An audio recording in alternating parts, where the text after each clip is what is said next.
There we go. So welcome in everybody. We got Mark with us. We got Dwayne with us. We got Matt Jolly Wally with us. Roll Tide.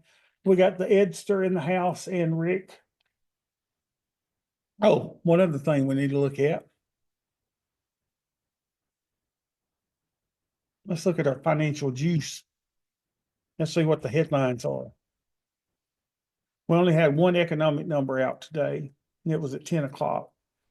So global equities rise as the prospect of U.S. government shutdown faded. That's good. It alleviates at least one source of, okay.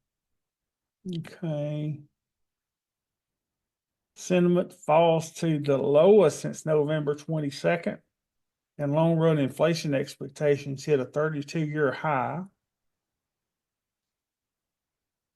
Not much here. Breaking the University of Michigan sentiment, actual was 57.9, forecast is 63, and previous was 64.7. And that is all because of Mr. Trump, man, and the tariffs. He scared us. He's spooking us. All right, so we got everything that we need. All right, so let's see if we can do something here.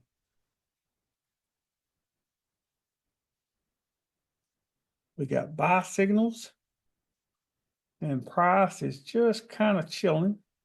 So let's watch price action.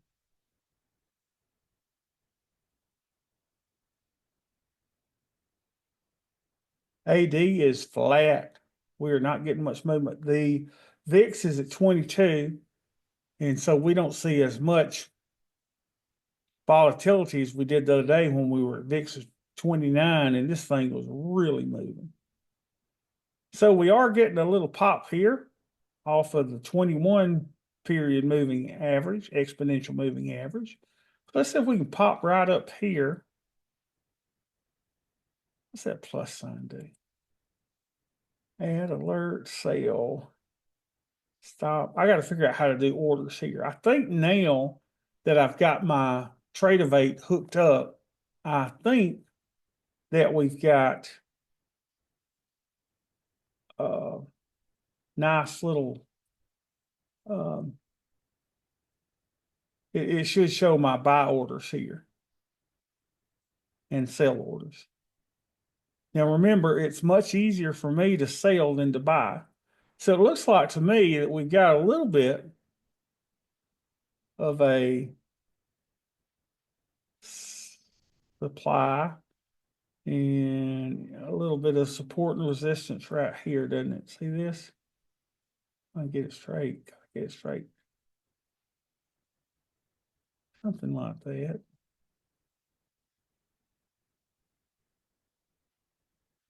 There. So we got a little support and resistance right here. Let's see what happens. I'm looking for a short. Maybe if we pop up here to the 577. Mark, what's your stuff showing?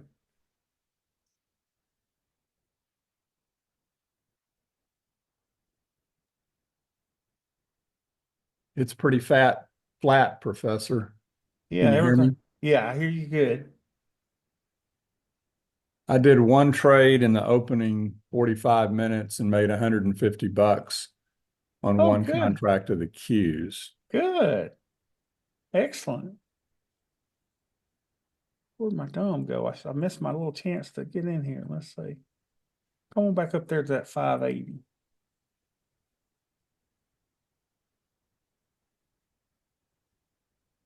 Let's put an order in here at the 580. See if it'll pop up there. Now, this is the thing that I've been doing a lot better is letting price come to me. Let's see if she comes up there. Oh, so close.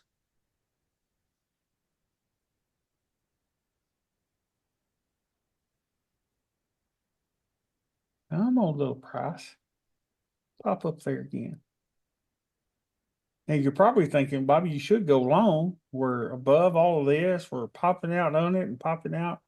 But we're almost at the opening 15-minute range, the high there. So we should get Order in here filled. quick. Let's see. Order filled. Okay, goal was established. That was good. That was a $13 scalp. So if we think of that in terms of the NQ, that would have been $130. Let me pop an Adderall real quick, like, so I don't get groggy. And y'all think I'm joking. Can you see it? Adderall. Y'all see my little thing? 20 milligrams, 3 times a day. All right, here we go.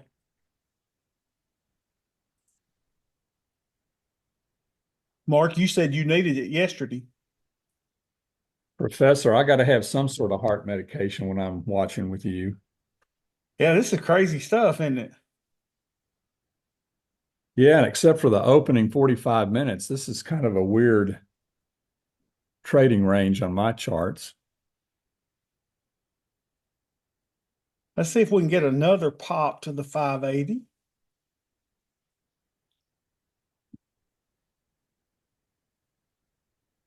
CCI pointing downward. AD is flat. We are at the top of the 15-minute opening range in the E-minis. So I would think this is another good chance to go short. Let's put an order there. Here we come.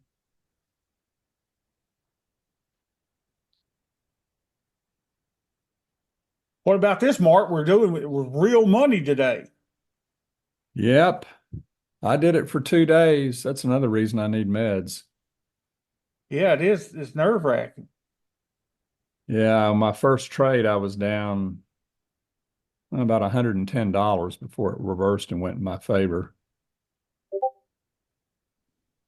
I This, decided I'm going to do one contract at a time, and then if it goes against me, I'm going to do what you do, and I'm going to add to that position if the chart leads me in the wrong direction. yeah.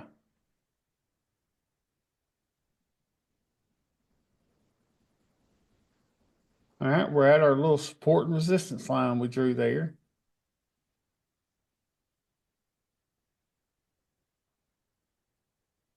So I should go long. Did you go short today, Mark? Is that what you did? Yeah, when the market ran up real big, Mm-hmm. I got two different sell signals. They only lasted for three bars, but I just wrote it out.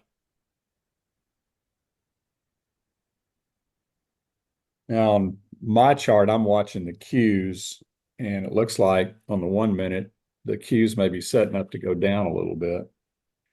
All right, we just got a sale on the 1-minute candle. Just got to sell on the Qs. Yeah.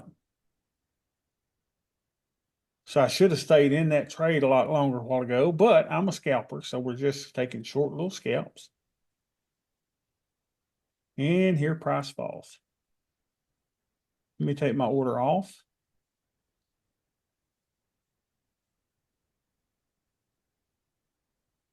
Let's see if we want to get engaged here with two sell signals. Let's wait for price to pop back up. Then we'll try to get involved.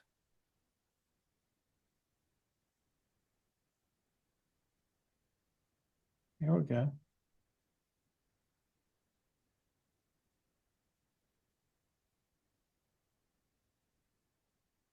Maybe 560.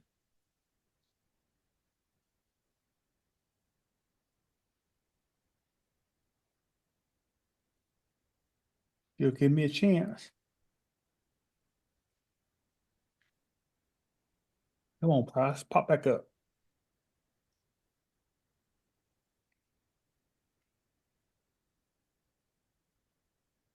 So as I was telling y'all yesterday, I've had 8 straight days of $1,000+ a day in the fake money account. But with the exception of Friday, when we did $455 because I could only trade in the morning, didn't get to trade in the afternoon. Here we go. Oh man, that was the shot, wasn't it? 562. Hold on.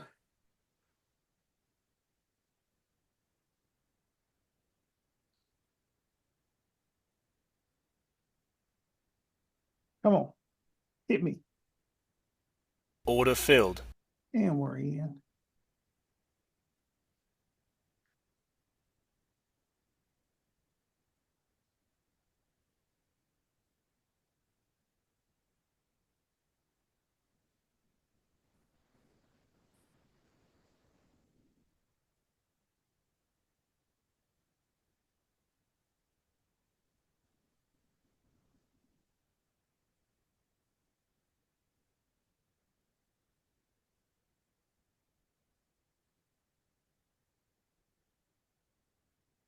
Order filled. And we're out $21. That would be $210. We're a fifth of the way there. Not bad.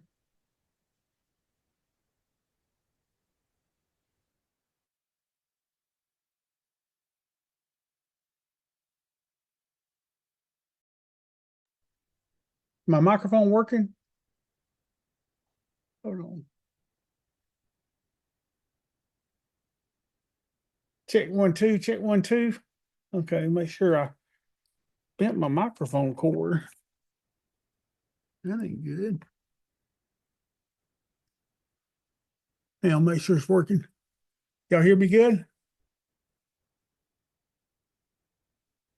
Watch that with my big old legs.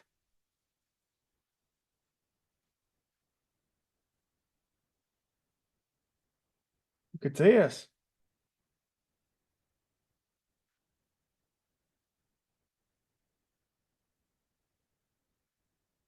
Put an order here to 58. Order filled.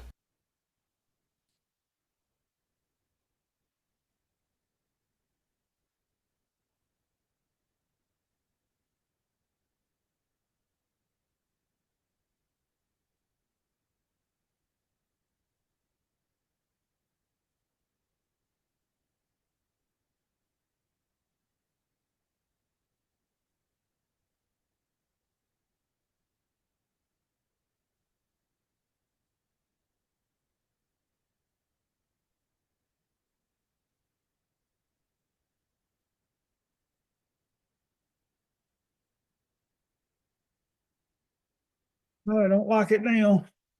Here we go. Round was about to bounce back, I think.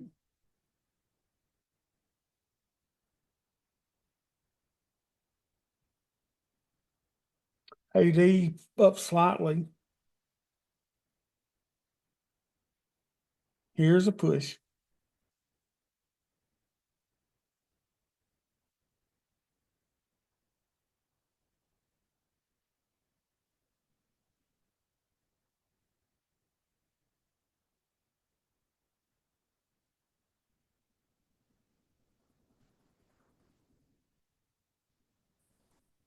Order filled. All right, we just went in a second contract.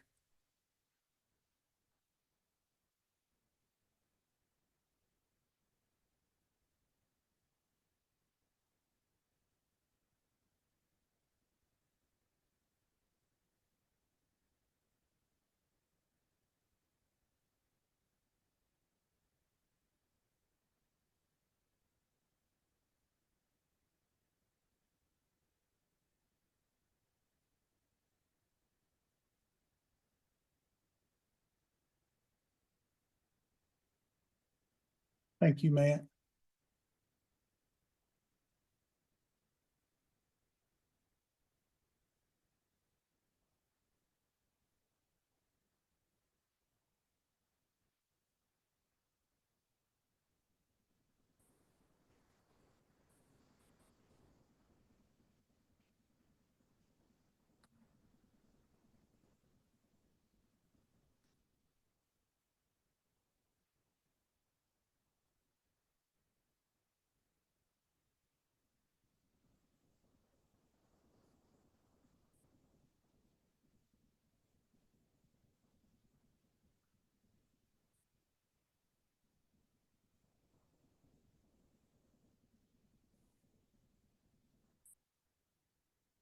Bouncing off that ADMA.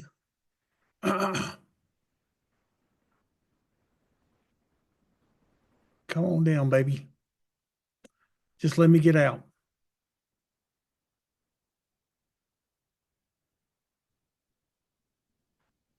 I'm in the same world of pain that you are, Professor. Are you? What'd you do, Mark? I took it short. Okay. So I'm down $150 on one contract. Okay. So I'm looking for a spot to add another contract. Now remember, what Mark and I are doing is what they say don't do, right? Don't average into losers. But this really is how my buddy Meyer's been doing it. So we've been trying to follow his lead. So now really I want out of this trade, right? It doesn't, it's the price has already popped up. Let's see if we can just get a little bit of a pullback here. I don't like it. We're bouncing off this 8 now. AD is lifting up. Let's see what happens here.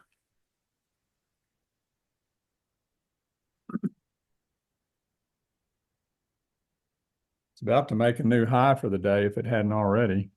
Just getting close.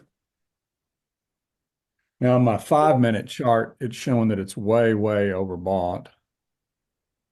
Yeah, and this is showing it's overbought on the CCI too.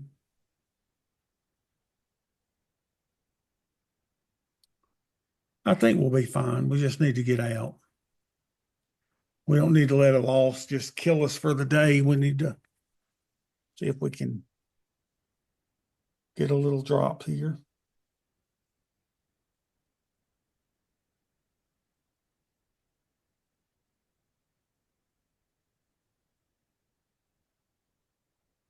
Looks like it's running out of steam to the upside, doesn't it? Just kind of consolidating for maybe its next push.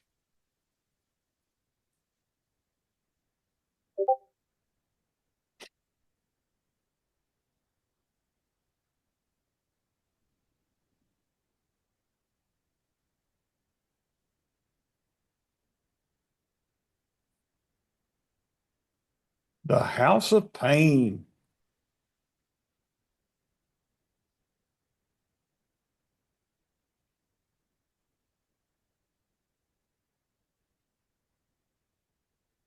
AD is 405. That's really high.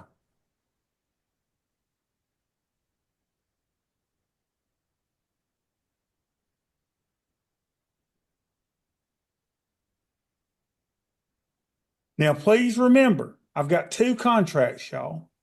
Let's go back to my original thing over here. This is important to know. I have 232 delta. I want the price to go against my scalp. I'm actually making more money here than I am losing on this scalp. Does that make sense? My deltas here are probably negative 80 or so, no, negative 160. And my deltas over there were what, 232. So I've still got positive deltas. So this is actually a good thing, if you can call that we're actually making money on the scalp. Even though we're losing on this particular scalp, we're making on the total accounts because our deltas are positive.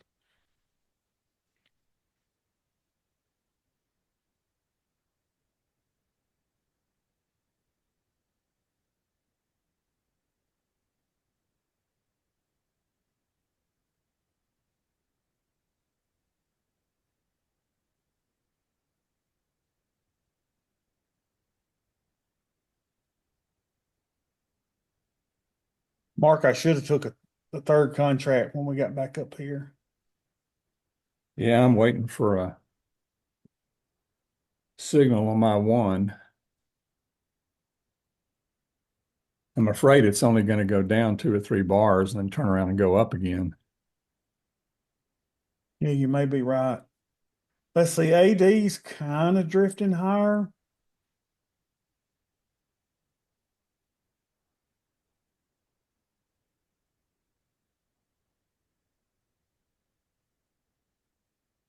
Not getting much of a pullback.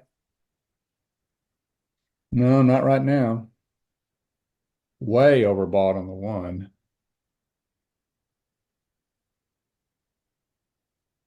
And what are you seeing to show it's overbought, Mark? What are you looking at? The RSI And the MACD. and the MACD? Yeah, you're right. And it's way overbought on the 1 and the 5. Come on down, little kid. Drop like a rock.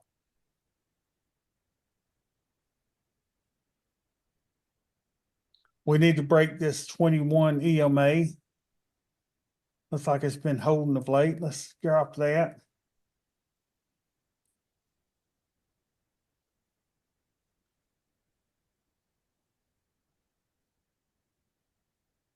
Drinking some Milo sweet tea. After I had 5 teeth extracted day before yesterday. Ouch. Having to get 5 implants. That's always fun. Here we go. Looks like it's turning over a little bit. Let's see. Come on. Cross the 8 over the 21. AD just hanging out, not really giving us any word.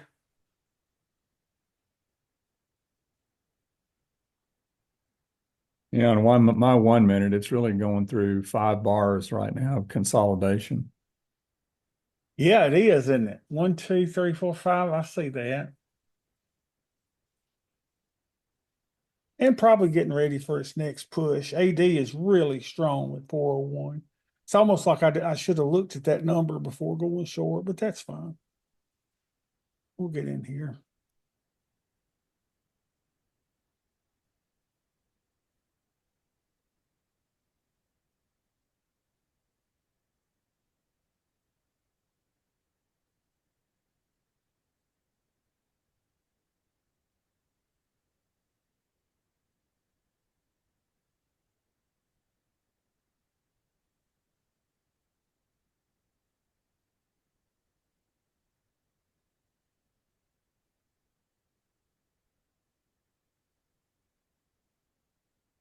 Well, it's like watching paint dry today compared to the other days. Yeah, it was really moving the other day when VIX was at 29. This thing was popping. Come on, drop. We see the 8 cross. There we go. Give me some And money, I baby. Order just filled. got a sell move order on the 1. Okay, well, good possible. 5 implants. You need to start scalping for real money. Well, this is real money, Dwayne. But we're doing the MNQ, so we're not doing that well. I'm pretending that it's in Q where we would be up $280. So our goal today is to get $100 on this, and that'll keep my dream alive. It's almost like, let's say, I almost feel like I need to put another short in.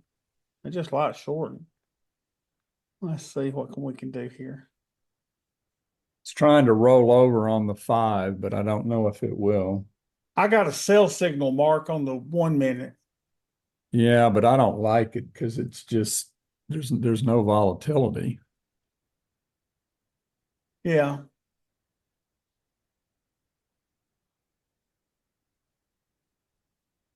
Let's see if we can short it at about the 640 again. See that level right here, y'all, around the 639, 640. That'd be a nice short.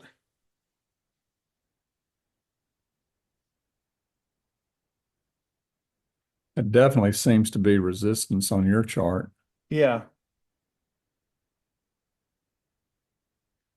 My buddy made what I say he made yesterday, Mark? Was it 40,000 yesterday? That's what you texted me. Can you imagine? I'd be Mark, on life support. huh? I would be on life support. Mark, you think you should survive on $40,000 a day? I could survive, but I don't know if I could survive earning it. Yeah, it's tough, right? And he Looks just like sling looks like we're getting ready to go back up. he just slings these things too. It's just funny to see him. Just sling these contracts. He'd be alone right now, and he talk about me giving you heartburn. Boy, he does. I just don't see how he's able to trade so many different things. Yeah, he's got 3 charts like where we've got this all together. He's got Bitcoin here, he's got E-minis here, and then over here he's got the NASDAQ. How much has Bitcoin gone up today? I don't know. Oh, another thing we need to do that we hadn't looked at a lot is look at our friends here. Meta, Microsoft, Tesla, Nvidia, Amazon, Apple, and Google, all up. All up.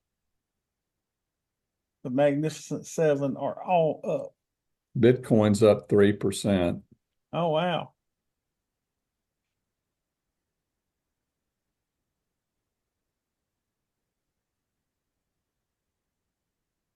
What's this number right here? I know this is the high of the day. See that little green line? That's the high of the day. But I'm not sure what that little 3 means.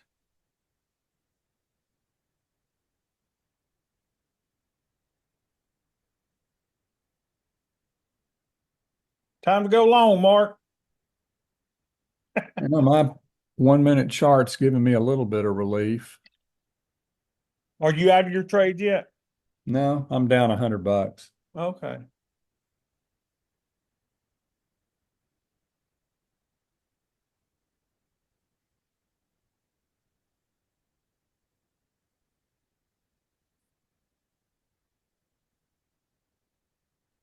I think somebody wants to take it to another new high.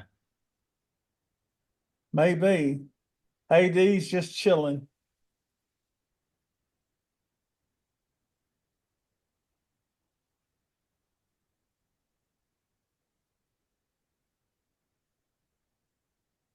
Now watch, if we go to the 600, there's going to be people that are lined up with a buy trade right here. And watch the big guys take them out and stop them out. A lot of times I see that happen. Let's see how far it goes down below it just to stop them out. Didn't stop them out yet. They might could have got a quick little profit there going long on the 1600. I remember Tony Rago used to say, don't trade around the even numbers. They're dangerous. They're crowded. There's a lot of people putting orders in here, you know. He said, let it go one way or the other and then do its thing. All right, AD chilling. Price going back up a little bit. I'd love to get to 640. Maybe short it again. Let's see if we got some push here.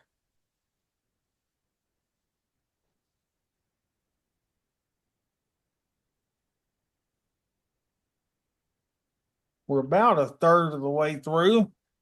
Yep, now it's rolling back up on the 1. Yep.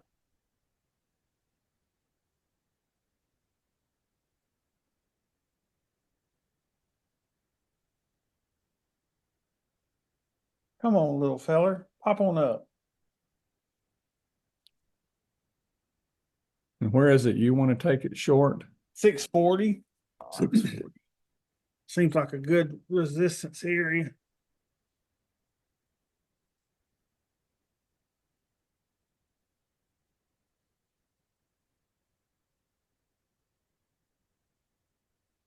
Here we go.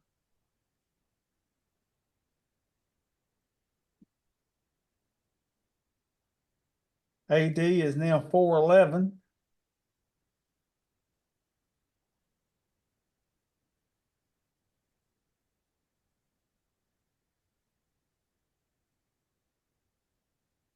The 8 has crossed the 21. So it might have a little push here.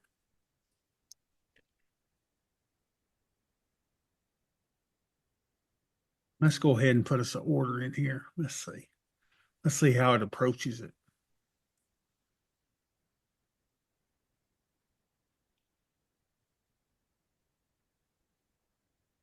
If it just flies through or just kind of glides up there.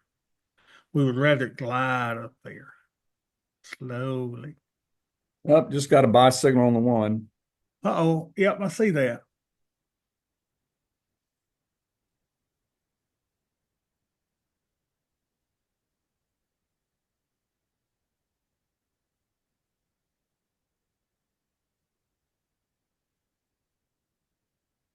My 5 minute chart is way overbought.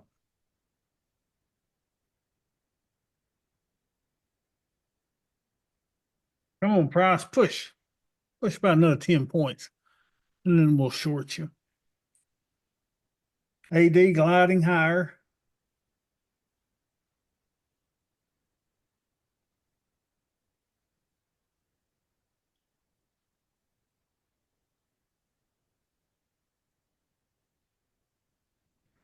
And y'all know, I mean, you can do puts and calls with this stuff too, I think, you know?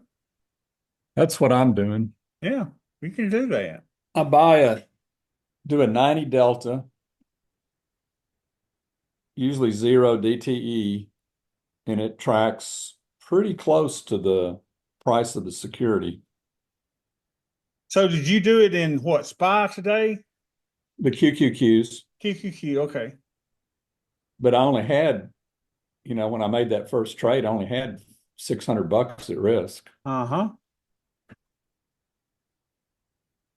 Oh, another buy signal. Well, I got Guys an are order running. in. Here we go. Order filled. In at 640. Yeah, 640.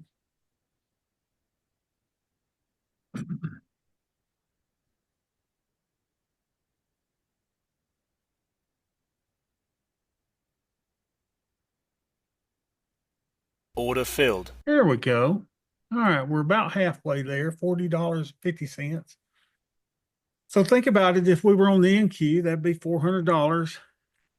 Not bad. Oh, we might take her again here. Let's see where she goes. Let's try 646.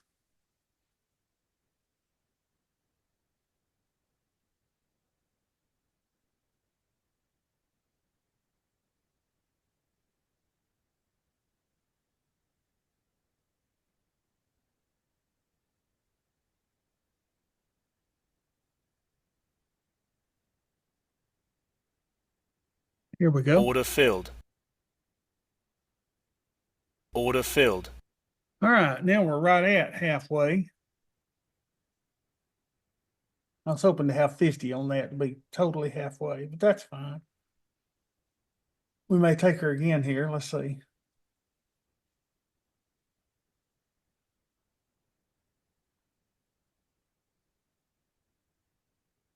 Order filled.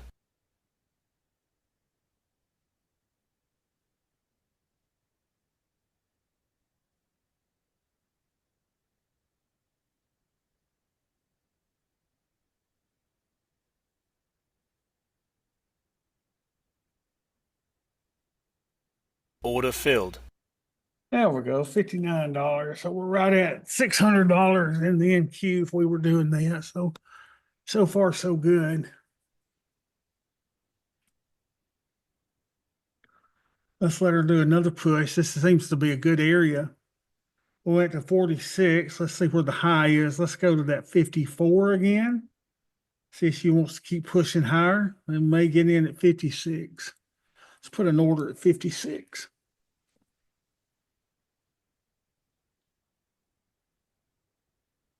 AD is 409. It was 411 last time we checked. So price is pushing higher while AD is flatlined.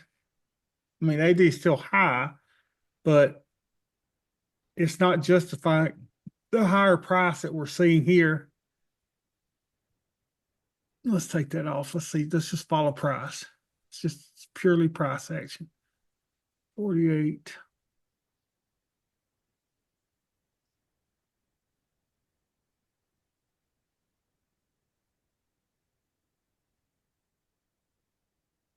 No, that's 56. And Order filled.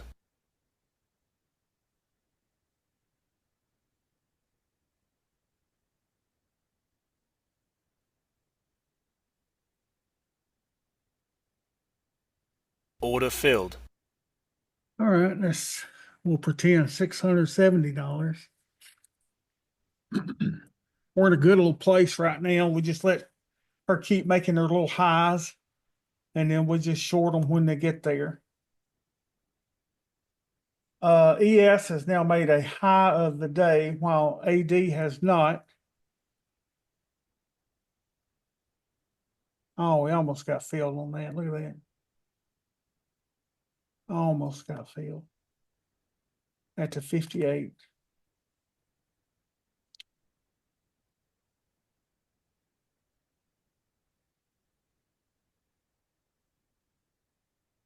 AD kind of going down 407 while price is going up. This would be a good short, I think. We can hit it one more time.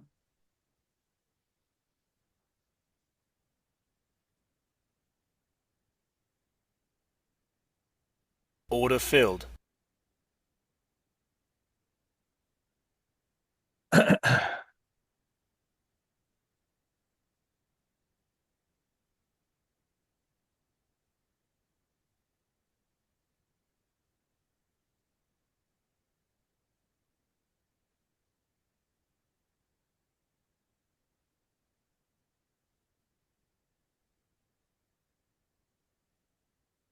Order filled. There we go. $77. Pretend it's 770.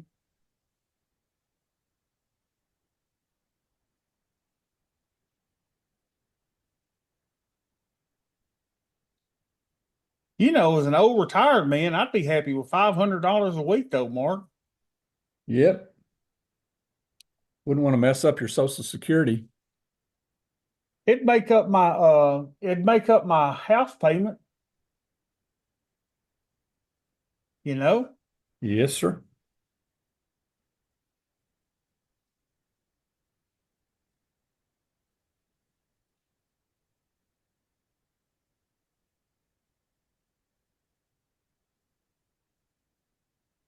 All right. Things are looking really good, y'all. Let's let it make another push and let's take her down lower again. And now remember, all of our trades have been short trades on a very bullish day. We're up 2%, and all we've done is shorted. I just feel more comfortable shorting than I do going long. It's just, I don't feel comfortable going long. I like these things to push up and then, when they make an all-time higher for the day, short it a little bit. So now we're at the 65 or 66 area. I like those sixes. And again, that comes from my training with Tony Rago. It was the 6, the 12, the 18, the 26, the 36, 46, 56, 66, 76, 86, 96, 06 were the areas where we would take the trades. And I still find myself going to those numbers. He had what's called spots and markers.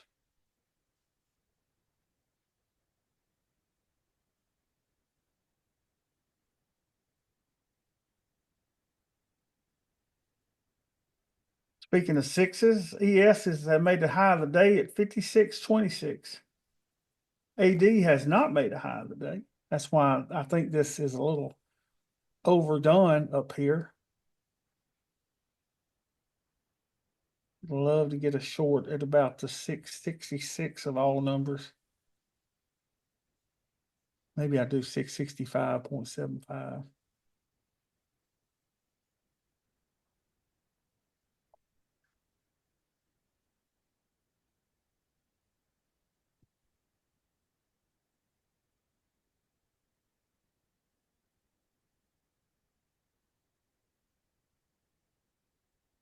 Another battle between the Bulls and Bears. Yeah, we're in that battle zone, aren't we? Look at this. And we don't really like the chop, but if I can get toward the top of the chop, I'm probably willing to go short another time. How's your trade doing, Mark? What's it doing? I'm down 200. Okay, I haven't found a spot yet to add another contract. got you. It's looking a little better.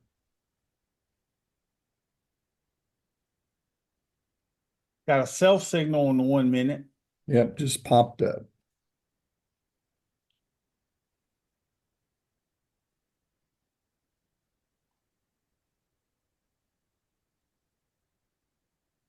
But the channel on the RSI on the 1 is so narrow, it doesn't have a long way to fall.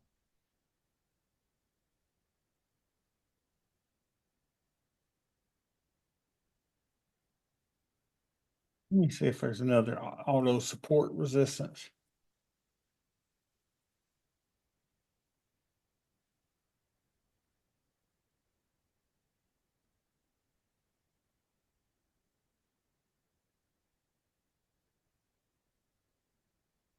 Oh, that's interesting.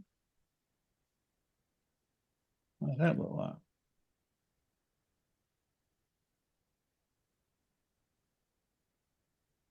Okay.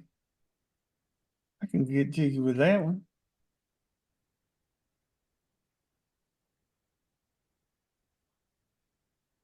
Here's the one that I drew. Let me take it off.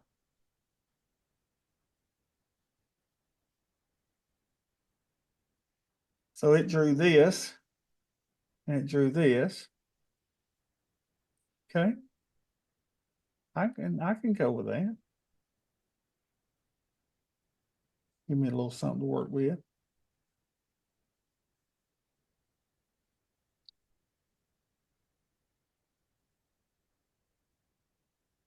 AD is flat, y'all.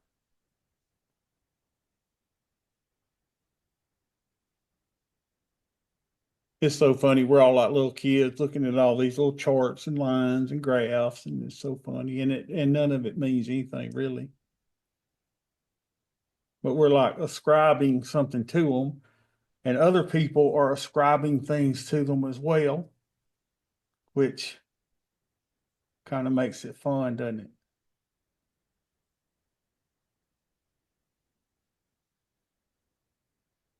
I kind of like that support resistance, Mark. Look at that. Yeah, that's interesting. Be interesting to know how they calculate it. Yeah. I might put that on the 1 minute too.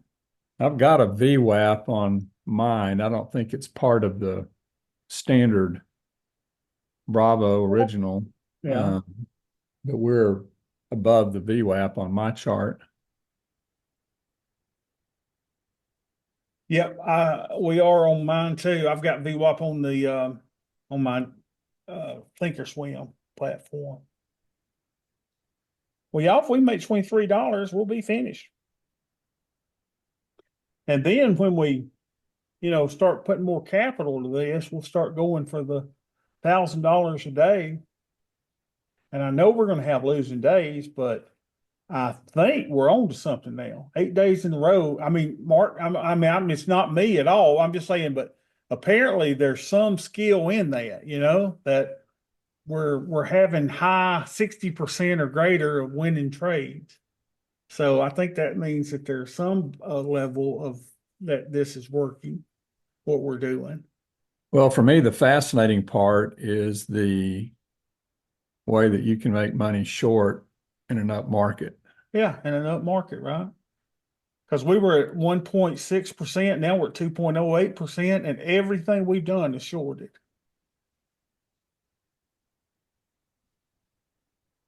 When we should have been going long. And I bet Myers probably made $50,000 a day.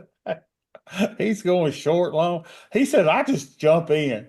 And he just makes it work. He says, I'll just jump in. He's not looking at levels. He's not looking at support and resistance. He's just looking at price. He'll go, okay, I'll jump in here. It's a big candle, and here we are extra uber cautious on what we're doing. I made $18 yesterday. Let's see what my thing is saying, what my account balance is.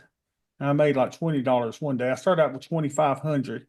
So in 3 days, we made $100. That's good. If we can keep that.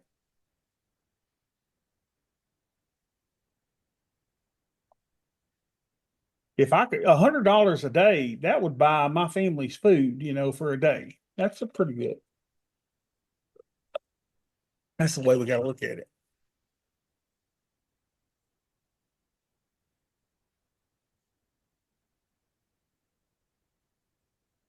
Let me put that support and resistance on this one too. I like that.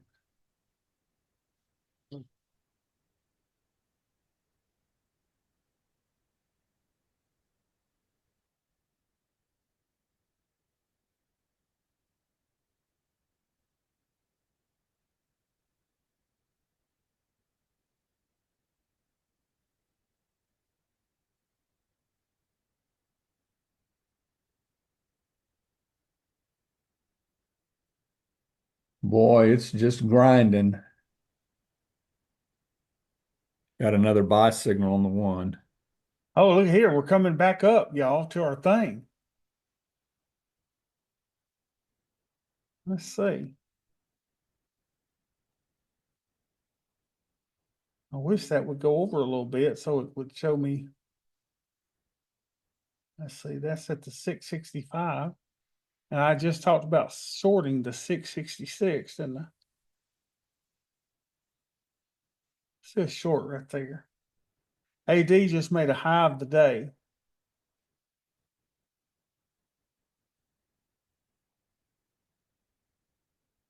Order filled.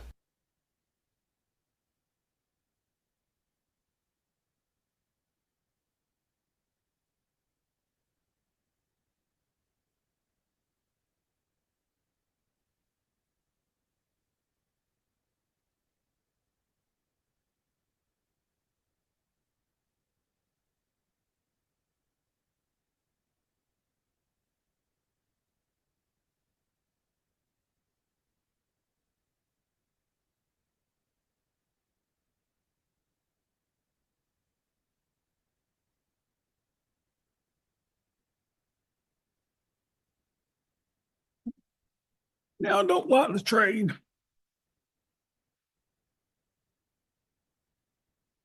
I'm ready to get out. At a scratch.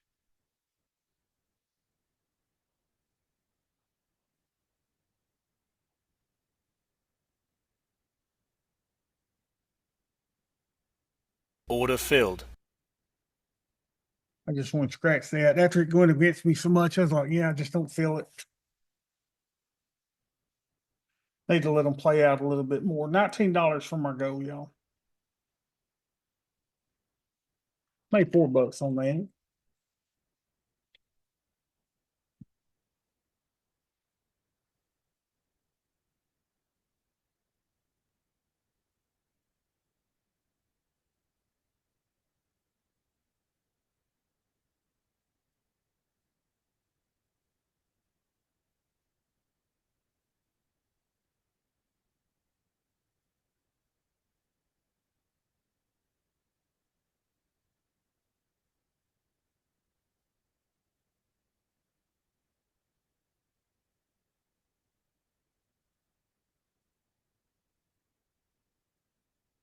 Come on, hit my 72.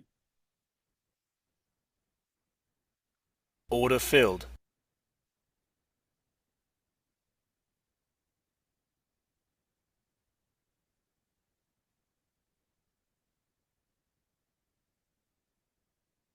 Order filled. All right, $9 away.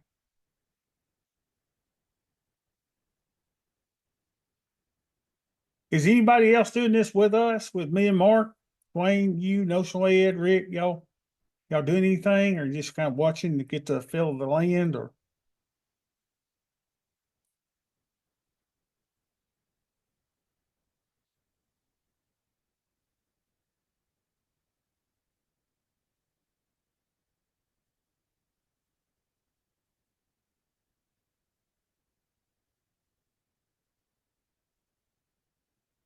Come on, hit my 74.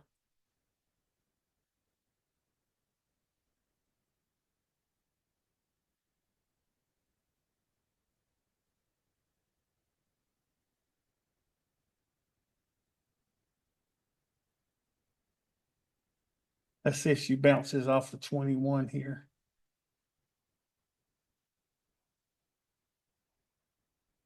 Let's watch price.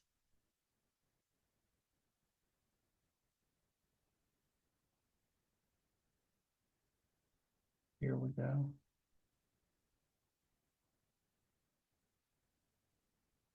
AD's popping down a little bit after making a high of the day about 4 minutes ago.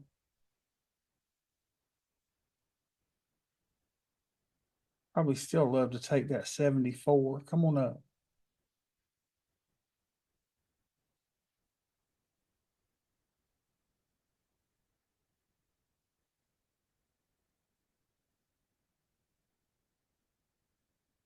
Come on, push one more time.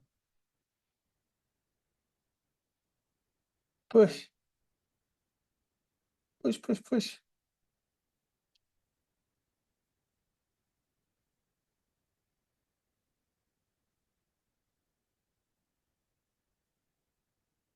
Okay. Ed's watching, Rick's watching, just trying to make sense of the process. That's what I'm trying to do too, Rick. Just trying to figure out if we can figure this out. We got a good streak going, but is it luck? Is it, is it, what is it?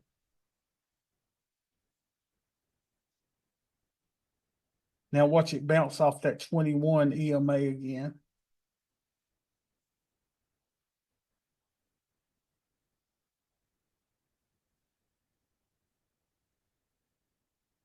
Let's see, she's gonna push one more time. Push, push, push, Price. AD still falling. I would still take that 75.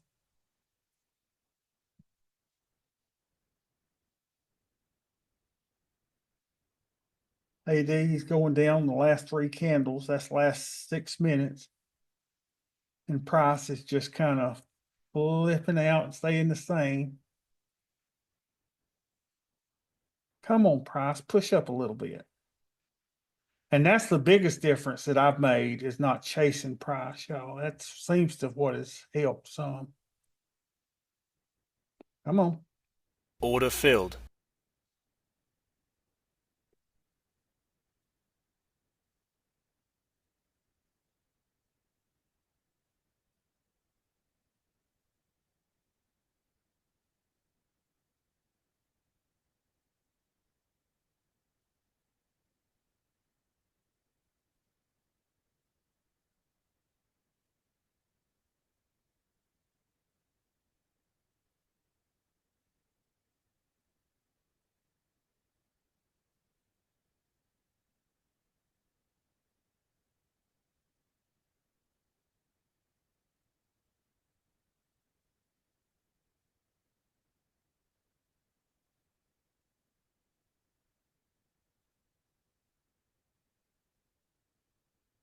Look at this. We got something called a bullwhick.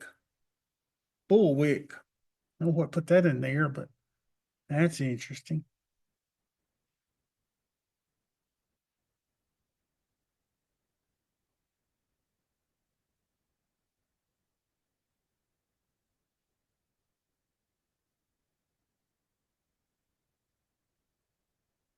AD still going down.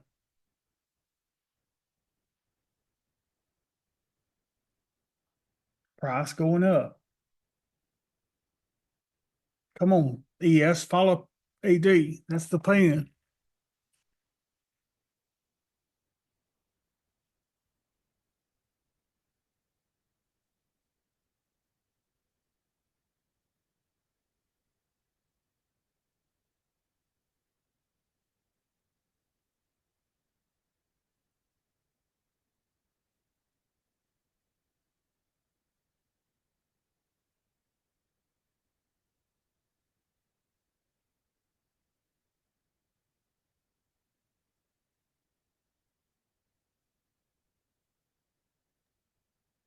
Yeah, I'm like under the tracks of a bulldozer, Uh-oh. just grinding me up. It's what it does. It likes to do it.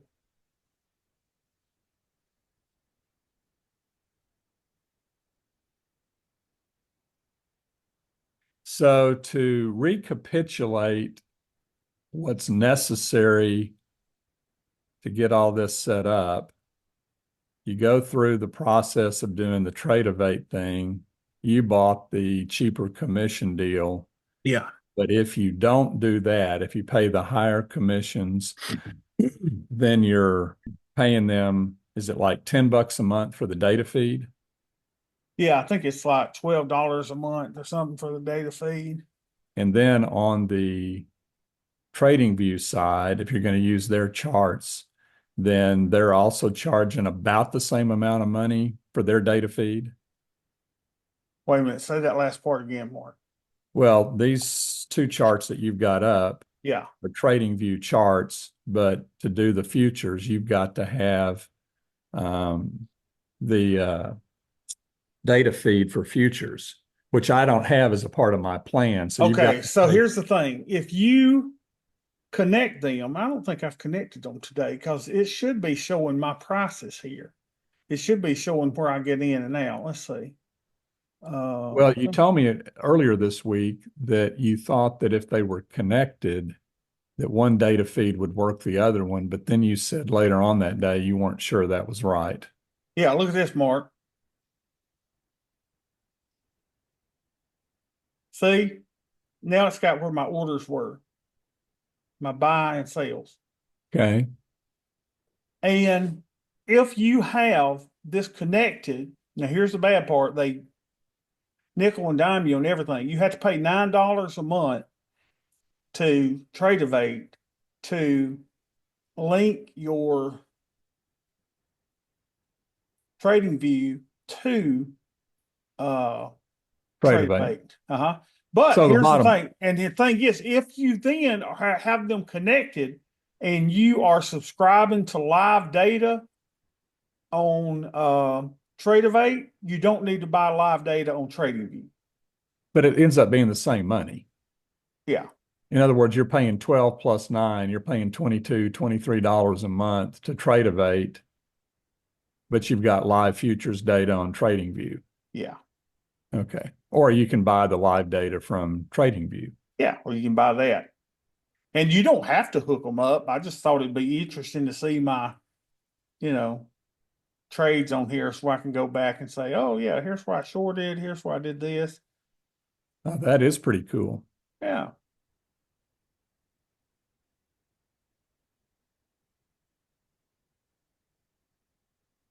Okay, y'all. Let me just show you what I'm seeing here. I'm still in this trade. Let me show you what should happen and what probably will happen. I'm hopeful anyway. Show you what I'm seeing here. Price is going up. AD is going down. That is very unusual.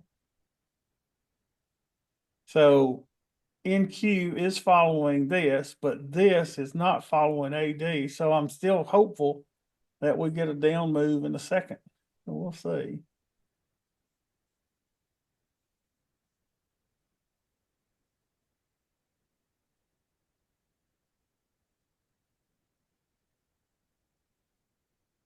Well, if Here it we go. pushes up above 481, it's going to be above the high that was made on the 12th, plus or minus. So we may be in just for a long up day.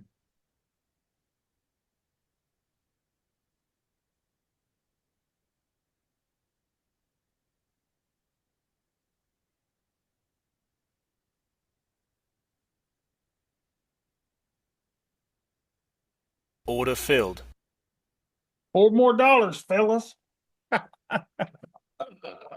So what I've seen on my 1 minute chart since about an hour ago are 5 or 6 up candles, Mm-hmm. 2 or 3 down, 5 or 6 up, 2 or 3 down. So it's just slowly climbing the stairs. Yeah.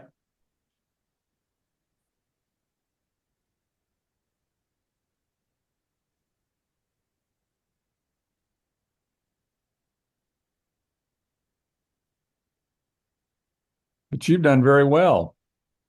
Let's see our stats. I mean, you're not supposed to you're not supposed to count your money while you're sitting at the table. I didn't know we had a losing trade, Mark. It always shows we have a losing trade. I know, and I never saw it.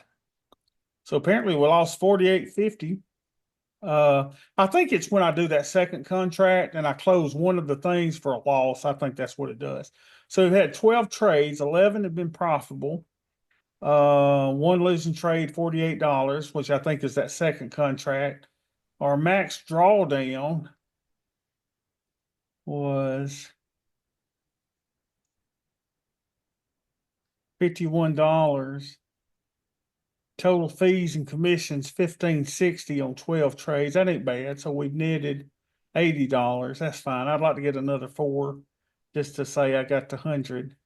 But if I was, if I was this close on a $960 if we were doing that, I'd probably be like, it's close enough. I don't know. You start giving this stuff away. Let's see what we got going on here. But when you exited most of your trades today, you manually exited at the market, whereas on the other days you put in orders slightly below where they filled automatically, right? I think I did all orders today. I did limit orders. I put them down here. You did put them all down there? Yeah. Okay. And when you put a limit order in, what do you put it in? Like where you could make $100 in theory? Yeah. About, $10 or so on the trade. Well, hallelujah. We finally got a sell signal on the one. That'll probably last 30 seconds. AD is 398. That's crashing. Well, that'd be good. Uh,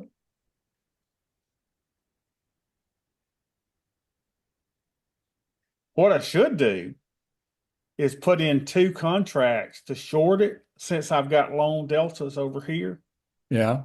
and preserve my $2,200. That's what I should do. Just keep this money. So if we have a sell off today, I go, it doesn't bother me. And if we go up, I still make money, even though I lose on the scalp. I don't know. That's just one thought that we could do. But this is a nice gain for today. I'm proud of that based on what we've been having with the tariff talk. Well, I showed the picture of your boat to my wife last night. She said, "Where's he planning on going? Gilligan's Island?" Yeah, last night I was watching Ben Malley, y'all, and if y'all don't watch Ben Malley, you're missing out. This guy's a hoot. He's a real estate investor, and he was looking at yachts. And Mark asked me if I was looking at yachts, and I sent him a picture of a dilapidated old shack of a boat. I said, "Got my eyes on this beauty." Well, she got a huge laugh out of that. All right, we're getting ready to go back up again. Yeah, we probably are. Let's see. AD is popping up a little bit. Let's watch price. Right now, I'm hoping for it to break below the VWAP. Yeah.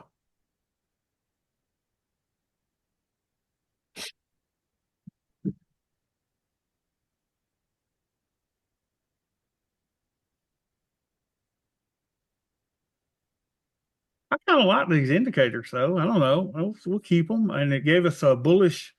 What was that thing it called a while ago? A bullwhick. Look at this. Bullwhick. And that sure was a bullwhick. I mean, we could have took that and said, yeah, that's a bullwhick. Let's go with it. I don't know how it identified that, but that was kind of cool. And this was just a standard indicator that you pulled off of TradingView, right? Yeah, and I'm sitting here going, Mark, I'm afraid I've got too much now, right?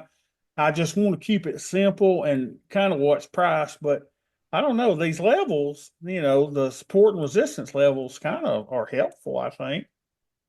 I don't know. Well, like if you look at that one red candle with the tall wick, if that was a resistance level up there at like just above 19.7, that was spot on. Yeah, spot on. Yeah, Now here's what I'd like to do. Here's what I'd like to do. I'd like to trade just using this and this. Right. And that way, if I'm on vacation, we don't get started in the morning. We just kind of chill out, go sit by the pool. It'd be nice to take my laptop down. You got one screen with just this. And I think you could do it with just this. Go to your 1 minute real quickly and flip it over to the Heikin-Ashi candle style again. Here, I got it over here. Watch.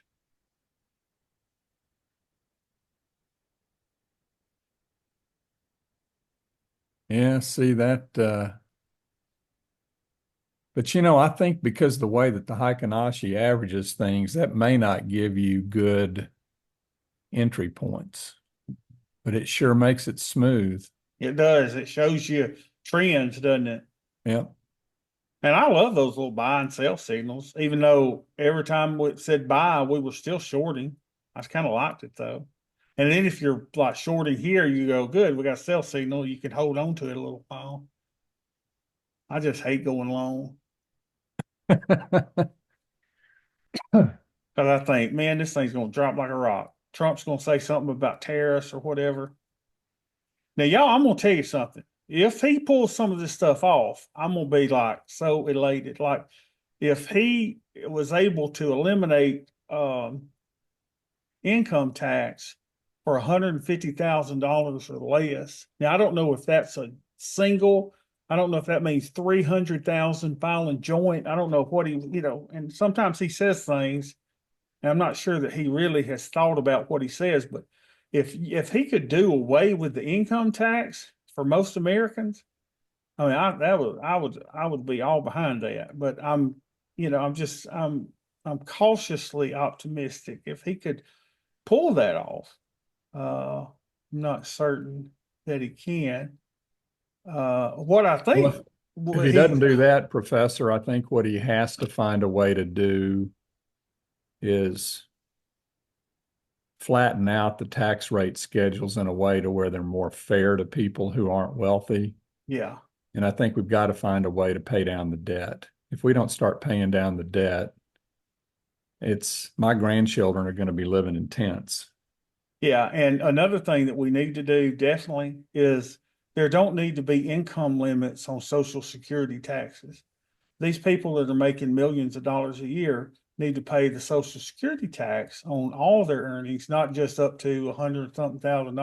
That's one of the few liberal policies that I agree with. But you want to fix Social Security, then they need to pay that 6.5% or whatever, 7.65%, whatever it is, on all their earnings, not just up to a certain limit. Now, I think you would fix Social Security with that.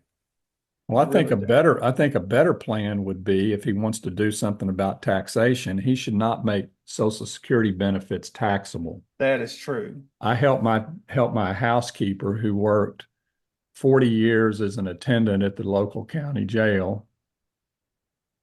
If she had taken all the money that the jail and that she'd put into Social Security and stuck it in the SPY over the years, Yeah. she'd be able to buy a yacht. But instead, she gets about $40,000 a year in Social Security benefits, and she's paying almost $4,200 a year in income tax on those benefits. So all that money was denied her for 40 years. She was paying that tax. Now she's paying tax again. Okay, buy signal on the one. Uh-oh, buy signal on the one. Here we go again. Let's get a nice big push and let's get our last $4, y'all, before we get into lunchtime chop.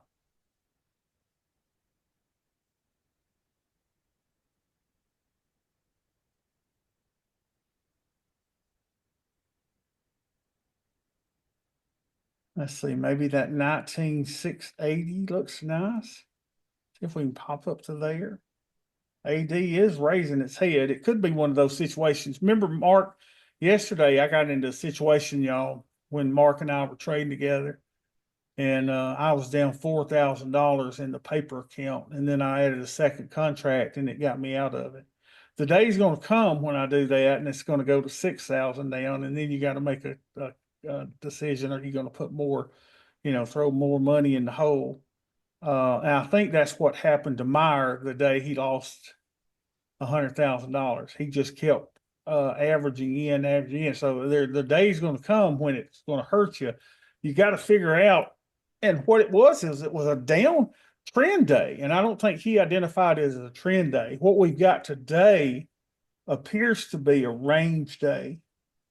And you can pretty see that. Let me show you how I see this. And this is what I get from Corey from TheoTrade. I get a lot of my ideas from TheoTrade.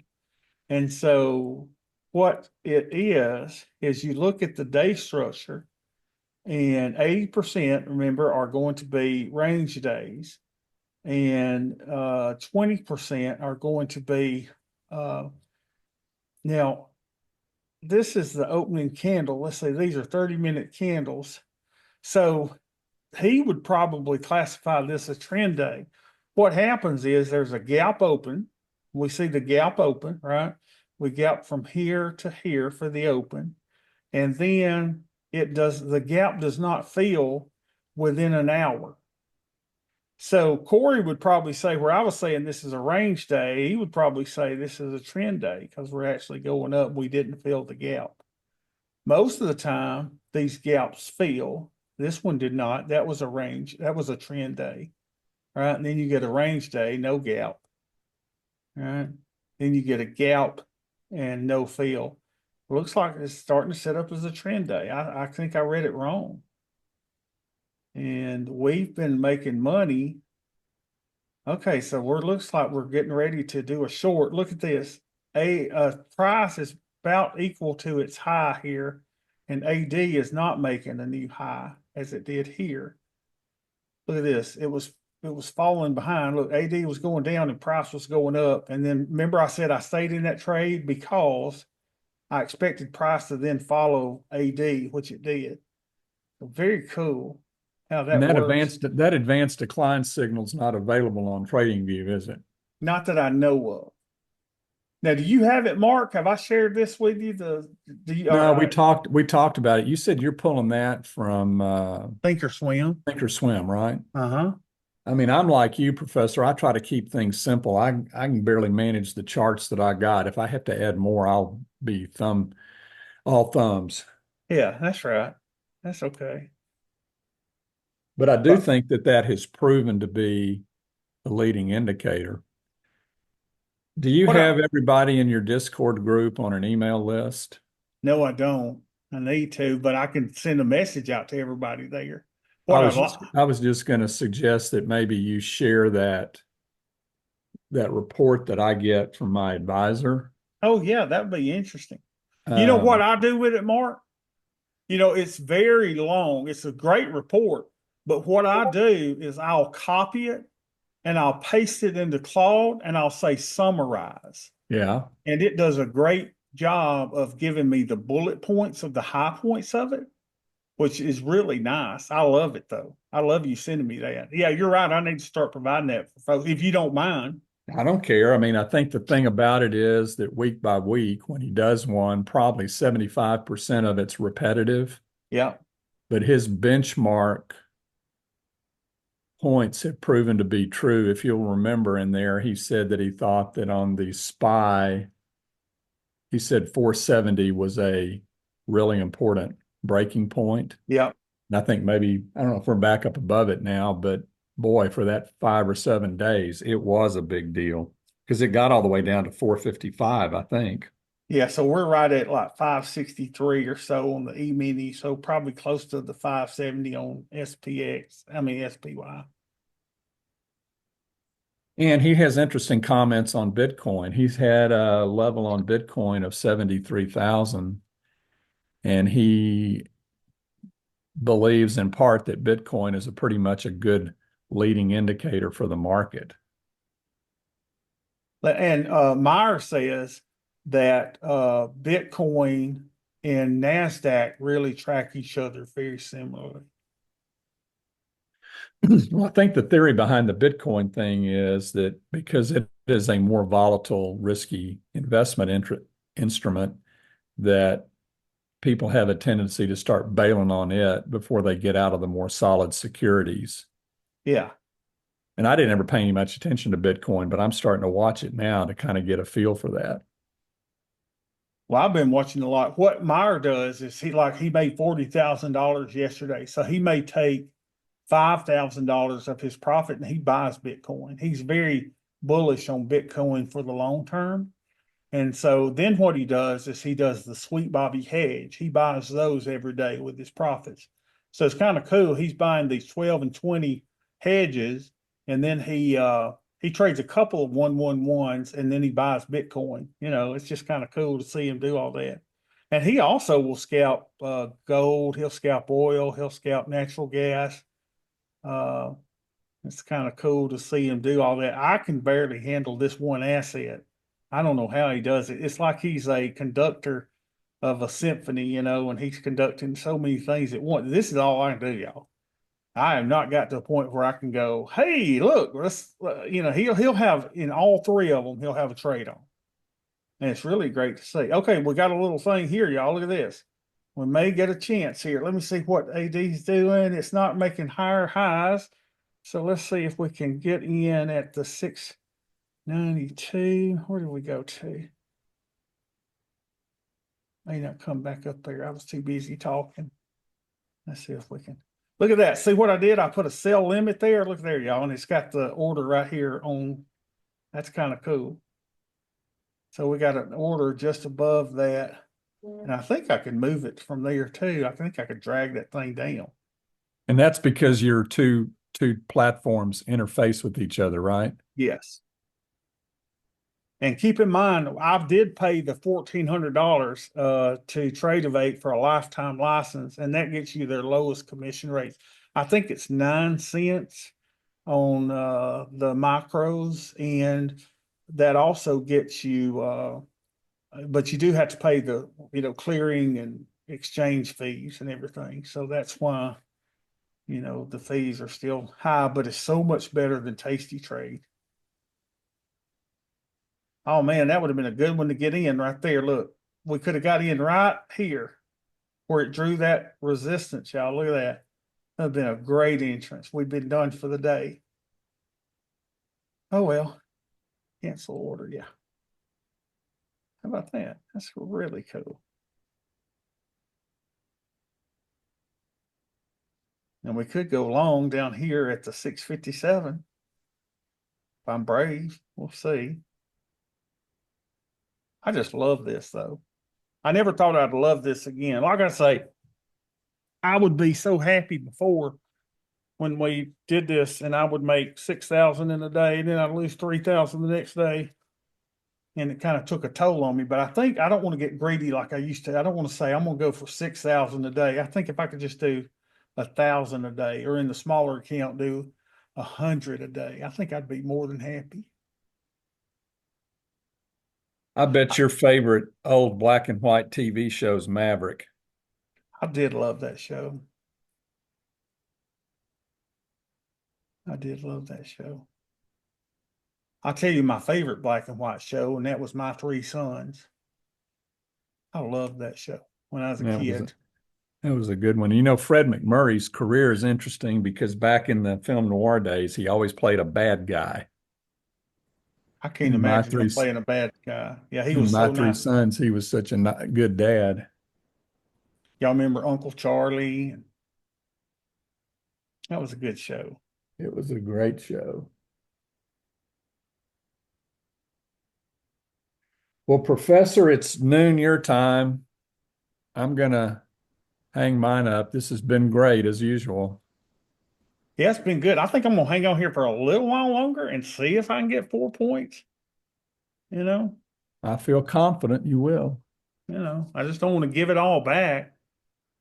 If it was, I probably should let's keep the rule. It's lunchtime chop, get out. But I don't know. There was this really good setup here that we just missed. I think probably because I was talking too much, talking about garbage.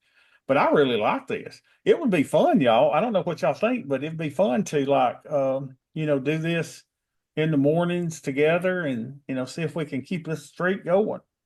And just it's good just talking it out though, Mark, isn't it? It's just talking it, what are you seeing? What am I seeing?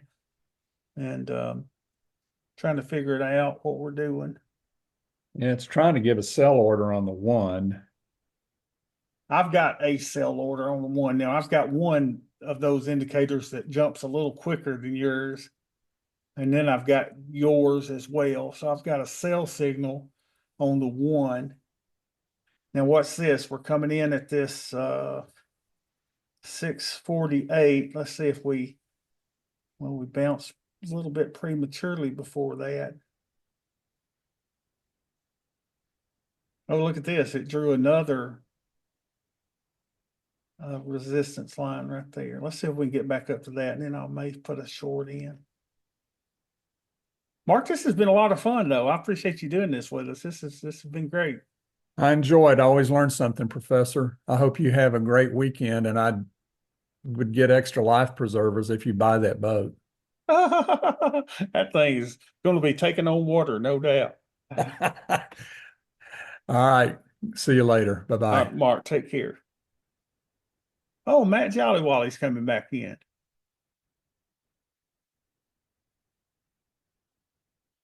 Oh, Ed will be doing this before we know it. He'll be slipping these things out. And,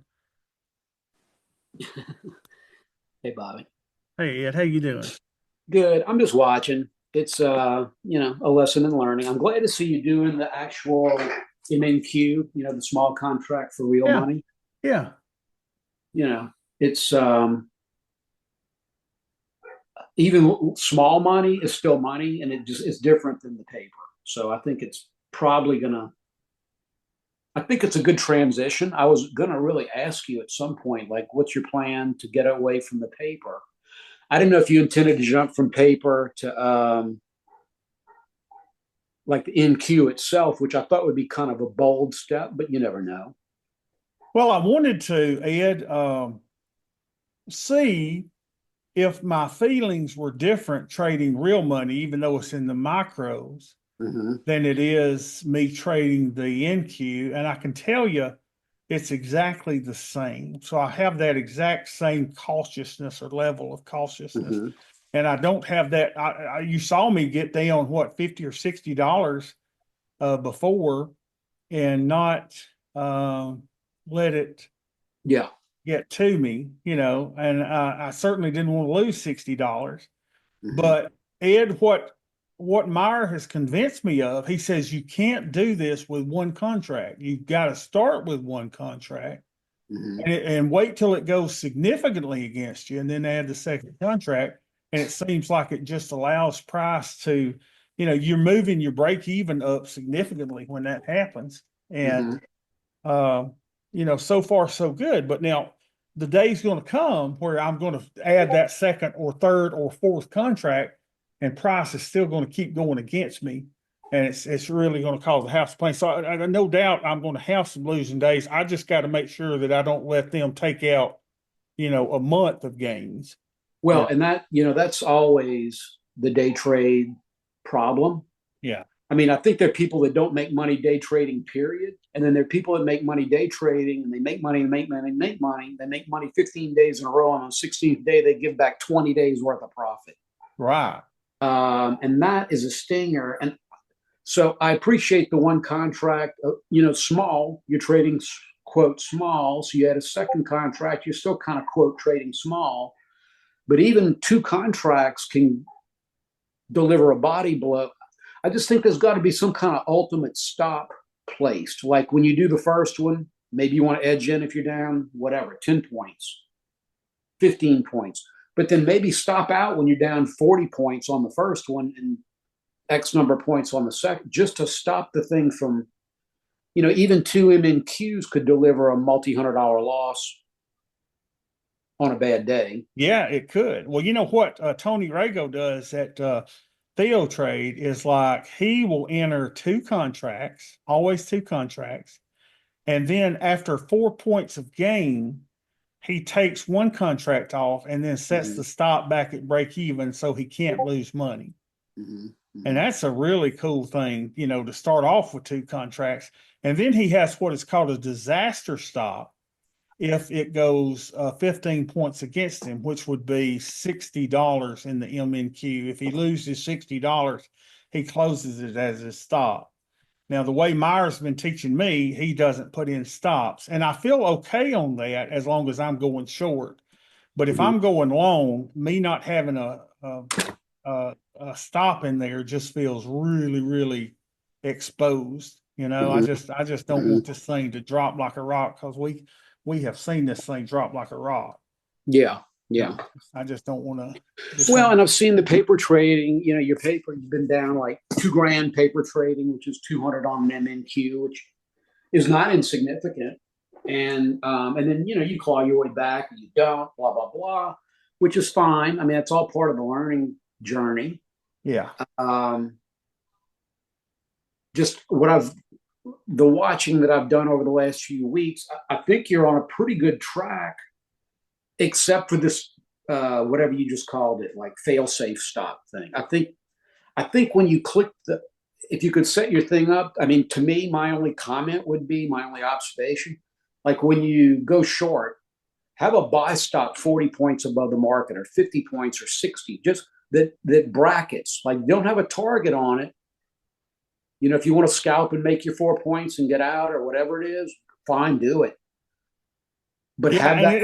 it's like Matt just said, he has it already set up in his Yeah, DOM here, you know, yeah. and so I need to figure out how to do that. Like go ahead and set a take profit and a Mhm. stop loss, an emergency Mhm. stop loss, just in case, you know, this thing were to drop 200 points in 30 in Yeah, and 5 seconds. you do that.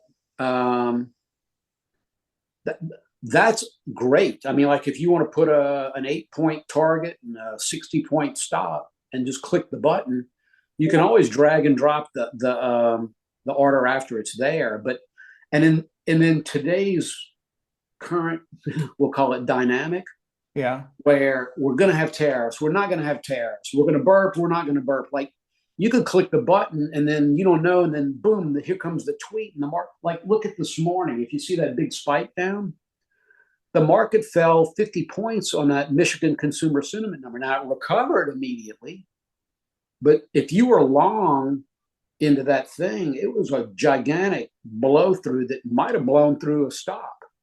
So, and then it recovered, but there's no guarantee. And So that's that's why it's another, yeah. Oh, I don't know if she ain't got here yet, baby. That's why another thing that I like is having this financial juice on as well, you know, so I can come here and see if there's a big headlight, it'll be in, you know, headline, it'll be in red. And what Meyer says too, and we've not done because we've been talking to each other, is having CNBC on in the background, just listening to, you know, different things. I think both of those are good. Probably Financial Juice is better for snapping out the news than CNBC, which to me seems to lag a little bit all the time. And there's probably a way that I can say, send me an alert down here on the screen or something if something big pops up, you know, I'm sure there's a way to do that. Mm-hmm. Uh, I mean, usually the market moves right before or at the same time I'm seeing these news reports come out. So I don't know if my streaming CNBC over YouTube has a 5 second delay on it. I don't know that. I really don't. I know if I go to different TVs in my house and I turn on CNBC on more than one, they don't sync up. So one of them's got to be a little bit different. I don't know how all that works, Bobby. So, and I know when I used to have cable delayed, like cable TV CNBC was slower than my direct TV CNBC. So that was weird. Anyway, I'm just sharing. I think when big moves happen, you find out about the news after. But I guess if you were maybe following, you know, Trump on Truth Social and you had it set to get every tweet he gets, you're getting it real time. And so that's probably your fastest way to get that kind of news, except, I mean, between you and me, and I hate to say this, but I just think it's true in these situations. The people that are close to the tweeter probably have a head start on everyone else. yeah. You know, like I'm about to put a 25% extra tariff on Canada in, 15 seconds or 30 seconds or in a minute. And everyone goes and places their order and then, I mean, I'm just saying the government in general. I'm not even pointing to a particular party. It wouldn't shock me if he's sharing this with multiple party people to win favor or whatever. We just live in all this stuff is stacked against us in anyway to a large extent, and I just feel like that's an additional stack. But we're just drilling down on the ultimate, which I think ultimately you ought to probably learn the bracket and just put a wide bracket stop on it. Yeah. I know when bracket ordering, when I'm scalping, and I don't do a ton of it. I haven't even done any all week. I've been in and out a lot, but I'd set like an 8 point, and I trade MES. So I set an 8 point profit target and a 20 point stop. So, and I mean, like, because I don't want to click the button and have that thing explode like a news or a tweet or whatever. Because, I'm a big news guy, but I don't follow every news tidbit that drops. And you never know what's going to really blow something up. And Ed, with Trump, my God, it's never ending, It is never ending. It's almost exhausting to keep up It, with it. it is exhausting. To me, it is exhausting. The Yeah. day trading is it's as fun as it is, and I'm just trading the micros. I trade MES, so it's not like a big deal. And every now and then I add a second one, but it's still not that. I mean, you're either trading 50 or 100 shares of notional SPY. It's not that big of a deal, but it is real money and it's wiggling around and it's kind of all relative, But by the end of the day, the market dings and I turn it off and I walk away and I'm like, I need to go sit down for a few minutes. And all I've been doing is sitting and watching. So Yeah. it is physically draining because it's so mentally engaging, I think. But I will say this, it's been really fun as well. Like when this was a hoot to trade when volatility was at 29 the other day. And this thing's going slow now. I mean, people think it's fast now. And this thing was just flying. And it was really fun when I found these areas of support and resistance that really were doing well. What you got to watch though is like, watch this. This was an area of support. And what happens is the big institutions know that people are going long there, and look what they do. They stop them out, then it comes right back to that area, and then it serves as resistance.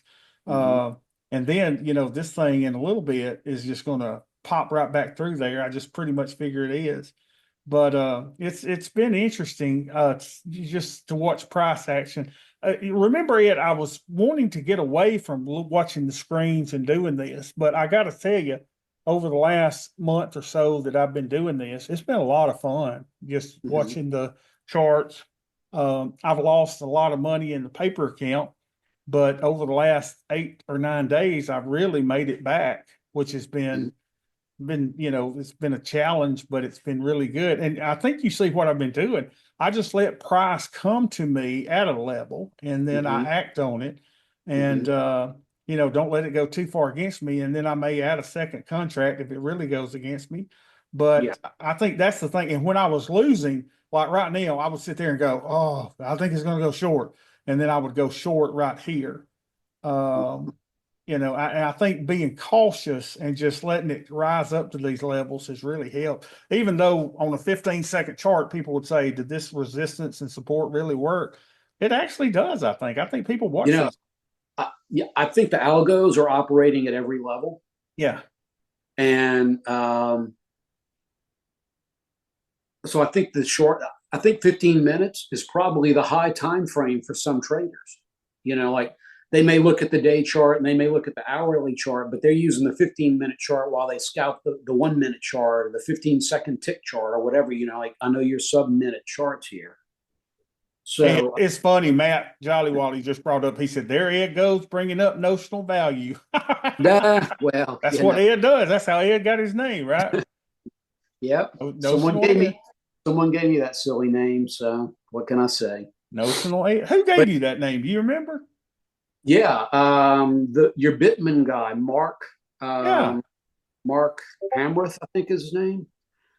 When I first went into your site and, I first started being such a content beast, he was in there and he and I would talk. And as you recall, I'm running all over the place telling people, you're over leveraged. Well, what does that mean? It means you're this many multiples of your account value. It's called, and I mean, he finally said, you need to rename yourself Notional Ed. So I've changed from Ed K to Notional Ed. And I mean, it's just stuck. So. Well, Ed, think about August 5th, I was over leveraged. I had too much notional value in the account, and that's what really stung me. So I didn't take it for, and it's so sad. The other day, someone made a comment. They said, I keep coming back thinking that you're going to do something, to get back, and you never do. And I'm like, yeah, it was a rough time. Well, what are you supposed to do? Risk your whole account to come back again? Yeah. What am I supposed to do? I mean, all you can really do is move on. Yeah. And do your best. So, we're just doing the best. And I will admit the reason that I got into, and it's probably not the best reason, the scalping thing is because Meyer was just killing it. And I saw him kill it day after day. And I said, please teach me what you're doing, and that's what he did. And he basically said, big candle, go the other way. That's basically all he did. Is say, hey, big candle, let's go the other way. I'm glad you're bringing that up because Look at Matt. In the words of Daniel Tiger, do your best. The best is the best for you. I love that. That Jolly Wally with Daniel Tiger. I remember the Again, days. Matt and I talked, as well, because we're talking about what you're doing, and we're doing a little bit of and doing our little thing. And to me, the scalper's worst enemy is not having a fail-safe stop. And then by the time you're too deep, it's a deer in the headlight situation unless you're like, really got your stuff together.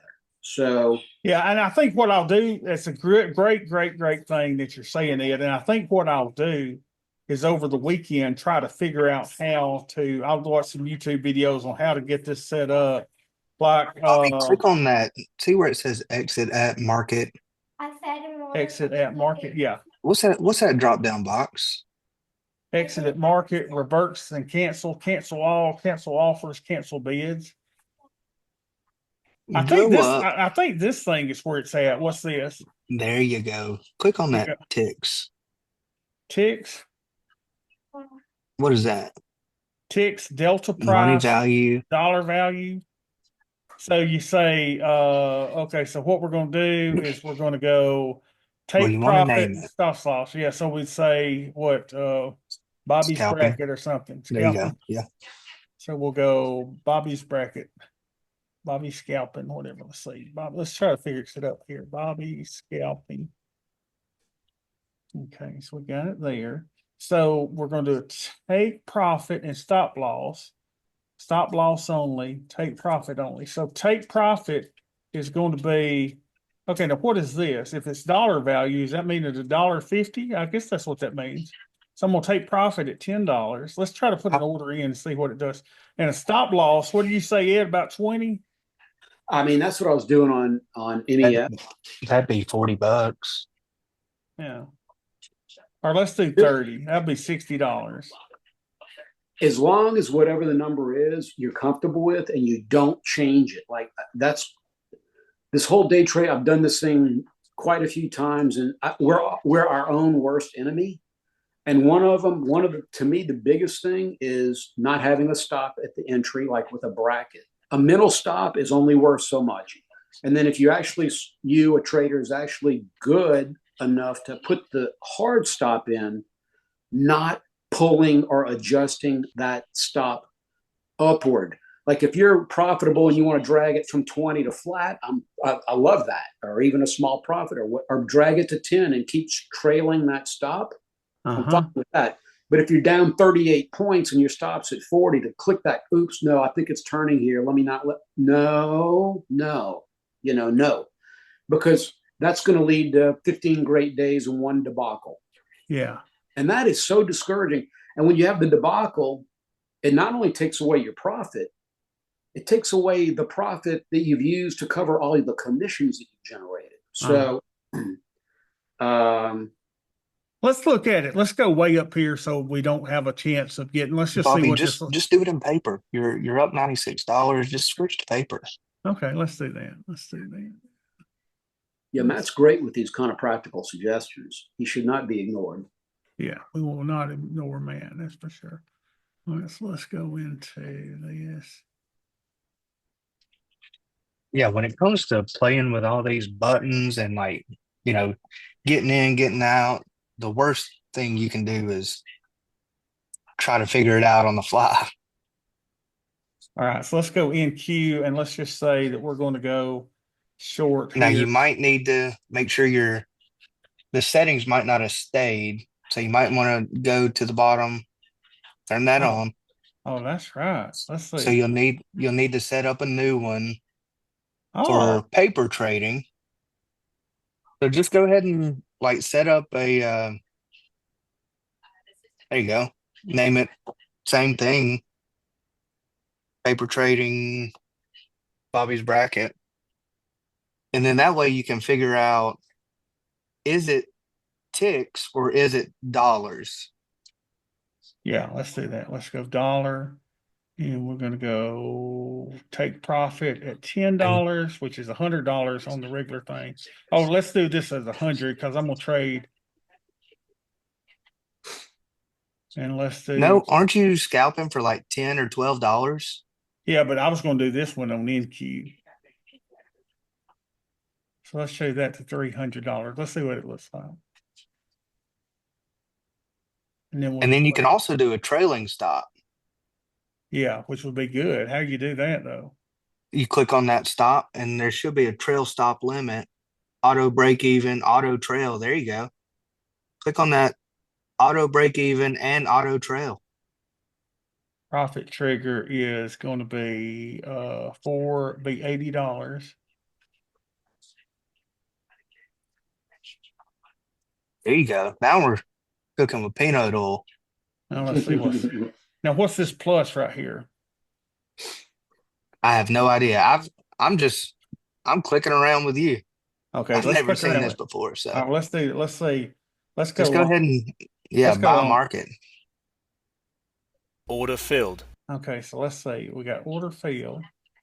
So down $300 is our stop. That's what we said. Uh-huh. And then we said that our profit was going to be 100. I should See have if you done. can drag and drop that. Yeah, I can. This. No, the take profit. Yeah, I can drag it. See? Okay.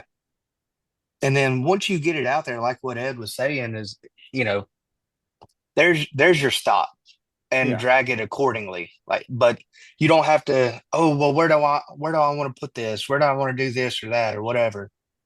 It's out there. Now you can adjust.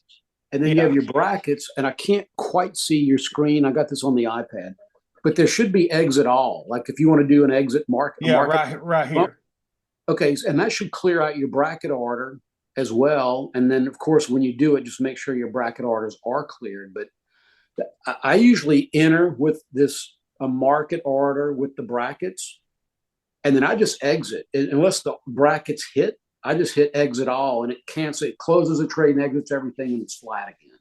Mm-hmm. So the target's great because hopefully it can happen before you can even enter your cover position. You might get into it, and 8 seconds later, you're fiddling around to do let me get out at 8 points, and it whips to 8 points, and you know what I'm saying? The bracket takes you out before.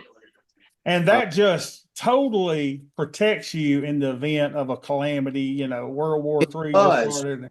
It call it tweet insurance, whatever you want. Yeah, we're out.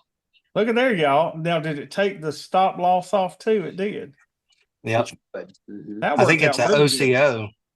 But yeah, I can't speak for you, but I can promise you that when I set a mental stop, I am not good at honoring it. I'm also not great at honoring the hard stop either. These are demons that I have to overcome. So, I'm just sharing that with you. This is stuff Matt and I have talked about already. So, Matt, what are you thinking that you're going to do with this? I mean, Ed's an old retired guy. He can sit around and do this. What you got the job and stuff? Are you thinking about doing this or what? No, I started to try, and it started to become oh, I got to get in. Like I just didn't have the patience. So I got away from it. But okay. I do enjoy watching you do it. Yeah. I mean, I think you're doing a great job. The not feeling like you have to get in is such a good mindset. Letting it come to you. And yeah, because what I was doing before, Matt, and you're exactly right, is I was just like, wherever it's at, that's where I'm getting in. Yeah, and I was market. Get in at market. Yeah, boom, just boom. Get me in, and let's see if we're, and that's just basically gambling, 50-50 shot. At least I want it to move several points toward me before I hop on the train. I think that the move is exhausted. And that's basically what I've been trading is reversals, right? I'm trading, hey, if we go up from 1607 to 1627, there's a good chance that I think that we're going to get a little bit of a reversal rather than trading the continuation of the move. Yeah, I would keep practicing with the NASDAQ using this DOM or the auto presets before going back to real money. Like obviously do that next week, Monday, when you decide to do it. But like today, just to make sure it is working, because I'd hate for you to go in there and Like, oh, I thought it was in there, and then big move happens, and yeah. So just to make sure you're comfortable with it, Yeah. Yeah. I think that's a great. because you can actually, when you're hovering over that, if you look to the bottom of left, you see it's already got that take profit showing up. So if you click there, that's where your take profit's going to be. Oh, look at that. Yeah. I see that. And I guess it's showing the loss up there too. I just can't see it. It's not big enough Yeah, on my I hope. screen. Matt, But yeah, do you and Ed think I got too much on the screen, or do you think it's okay? Or I I mean, think whatever is working for you, which this Yeah. seems to be working, I think you keep doing exactly what you're doing until it doesn't work anymore.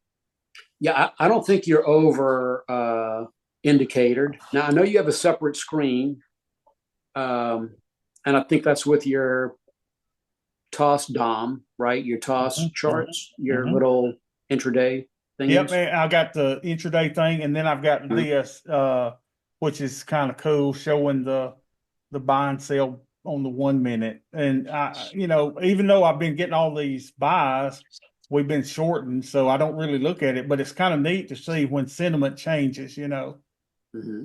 on this thing. And I don't know how this thing works. This is something that Mark, who was on a while ago, Mark signed up for the coaching sessions and everything. So I've been talking with him a lot, and he does. He's been trying to explore this as well. And this is an indicator that he offered me a long time ago. He says, and I turned him down, and I told him I had enough stuff.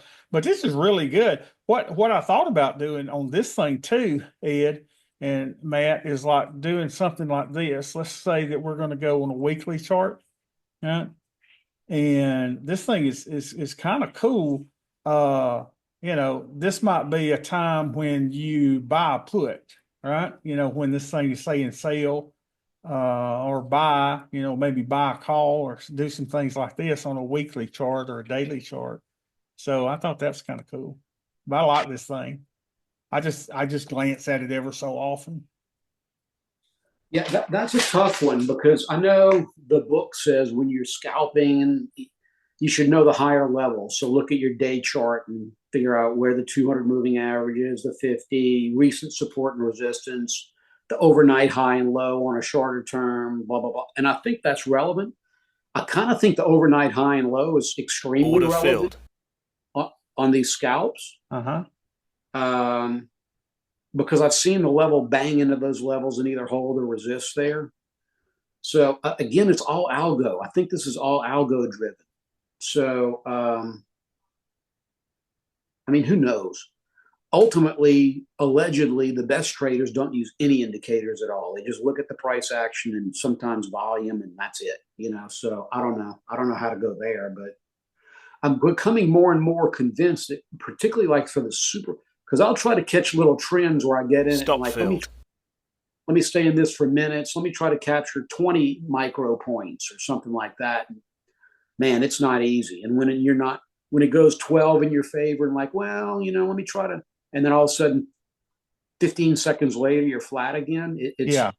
And again, Matt and I have been interacting and he's watched me do this and whine about it. So kind of trying to get away from that a little more. But, and then for me personally, it's like, well, if I can't catch these little trends,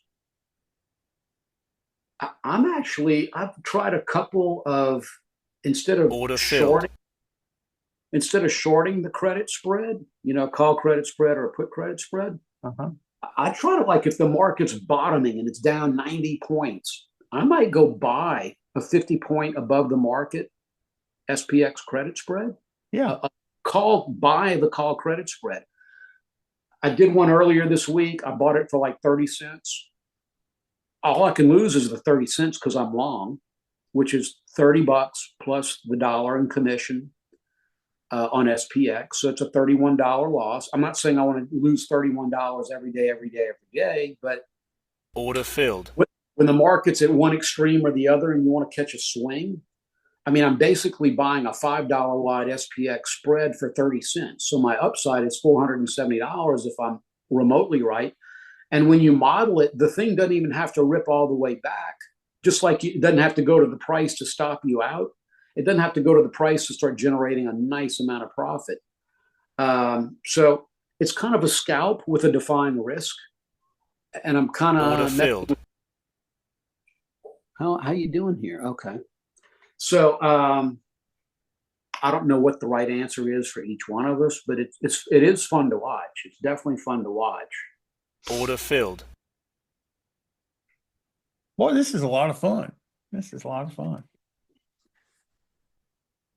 I am a little looser. I mean, right now I'm just tossing in trades just for the heck of it, but it Yeah. is a lot looser when it's play money, you know. Mhm. But It is. And that's why I'm glad to see you switch to the MNQ or whatever, MES, whatever you decide to trade, because I just feel like it's a better mind trainer, MIND, better trainer. and I've only put $2,500 into the account. Now I'm thinking if I could do $100 a day, though, that would be tremendous. I mean, that's 25,000 a year, right? If you could just What? do First, 100 a day is 1,000 a month if you're successful all the time. It's not chump change. And to me, all this is just relevant to your risk reward. Like, I think you making 100 a day in MNQ is just as relevant as you making 1,000 a day, or Mark or your guy, whatever his name is, making five. Like, whatever your target is, your risk is magnified by that target amount to the downside. So yeah. Chipping away, I think cutting your teeth trying to make $100 a day for a month or two or more is, or permanently, it's engaging on top of what you're doing. So it's not a bad thing, when you want to do it. But I don't think there's anything wrong with that. I think, and then hone those skills and get used to it, and then go to 2 contracts at entry, and then go to 3 contracts at entry.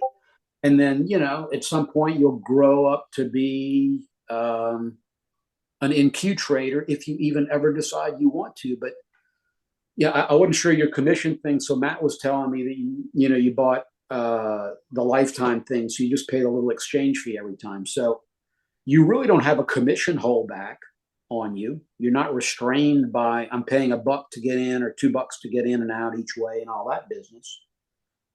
It's almost a free trade to get in and out. So then you just have slippage, which is modest in these products. And what I really like about it is no overnight risk. That's pretty appealing, particularly in insane markets like we have here. Yeah. Especially with this president, and the volatility that Trump brings with him. But I don't know. It's been a lot of fun. I always worry about everybody else. I felt responsible for people losing tons of money on August 5th, and I don't want to see people get addicted to this, because I was watching one of my favorite YouTubers yesterday. I forget his name, but I've shared some videos of his before. He does the little animations, and he was basically talking about the difference between swing trading and day trading. And basically, he said the stat is that only 1% of day traders make money. So you always are fearful. Well, number one, am I going to be able to be one of the 1% that's consistently profitable? And then number two, if other people do start to follow, are they going to fall into the trap as well? But I don't know. I think if we do it smart, letting price come to us, not chasing price, looking at some of these areas of support and resistance, I think we've got a fair shot of doing okay with it. Well, certainly engaging and worth a try. As far as other people, I mean, you're about as honest and open here as you can. People see you make money. People see you lose money. You show all the good, bad, and ugly. So, as a former Discord proprietor, I can only say that people are responsible for their own button clicks. Hey, you and Raging Bull, y'all still keeping in touch and everything? We keep in touch a little bit. Yeah, Matt and I have been talking a lot, though. We're in frequent discussion. So Matt's a good guy. Beth's always asking, how's Matt doing? I don't know, she always asks about Matt. She asked about you, Ed. She said, I never hear you talking to Ed anymore. I said, yeah, we still talk. You Yeah, know, I'm not in here as much as Matt. I'm kind of here, there, and everywhere. So, yeah. All right, I'm fixing to get filled again here. Let's see, going short. I'm just letting price come up to that kind of area again and see if we can get a little bit of a profit on this thing. And I'm liking taking profit at either $10 on the micros or, I know some people would probably let them go farther, but I'm just like that quick little scalp, get a move in your direction and get out. I guess if it was a trend day and we've identified that it looks kind of like a trend day, even though it's kind of like I don't know, it looks like it's ranging back and forth a little bit to me, but if you can get on that trend, if you could got in here, right? I mean, how did you know? Well, the 8 crossed the 21 for one thing, and it's consistently stayed above the 21. Maybe we're about to go down here with the 8 crossing the 21. But again, I got the 8 and 21 from Meyer. Meyer's the one that said, yeah, I lose 821. He said, yeah, I use the CCI. I look at the 15-second, the 1 minute, and the 5 minute. And I've just been following what he does and a little bit of what I used to learn with Tony Rago, trying to figure this stuff out. I thought about joining. Here we go. Order filled. Order filled. Look at that. That was $100 quick, y'all. Let's do it again. I thought about joining the Theo trade. Uh-oh. Why would it not let me put my order in? Hey.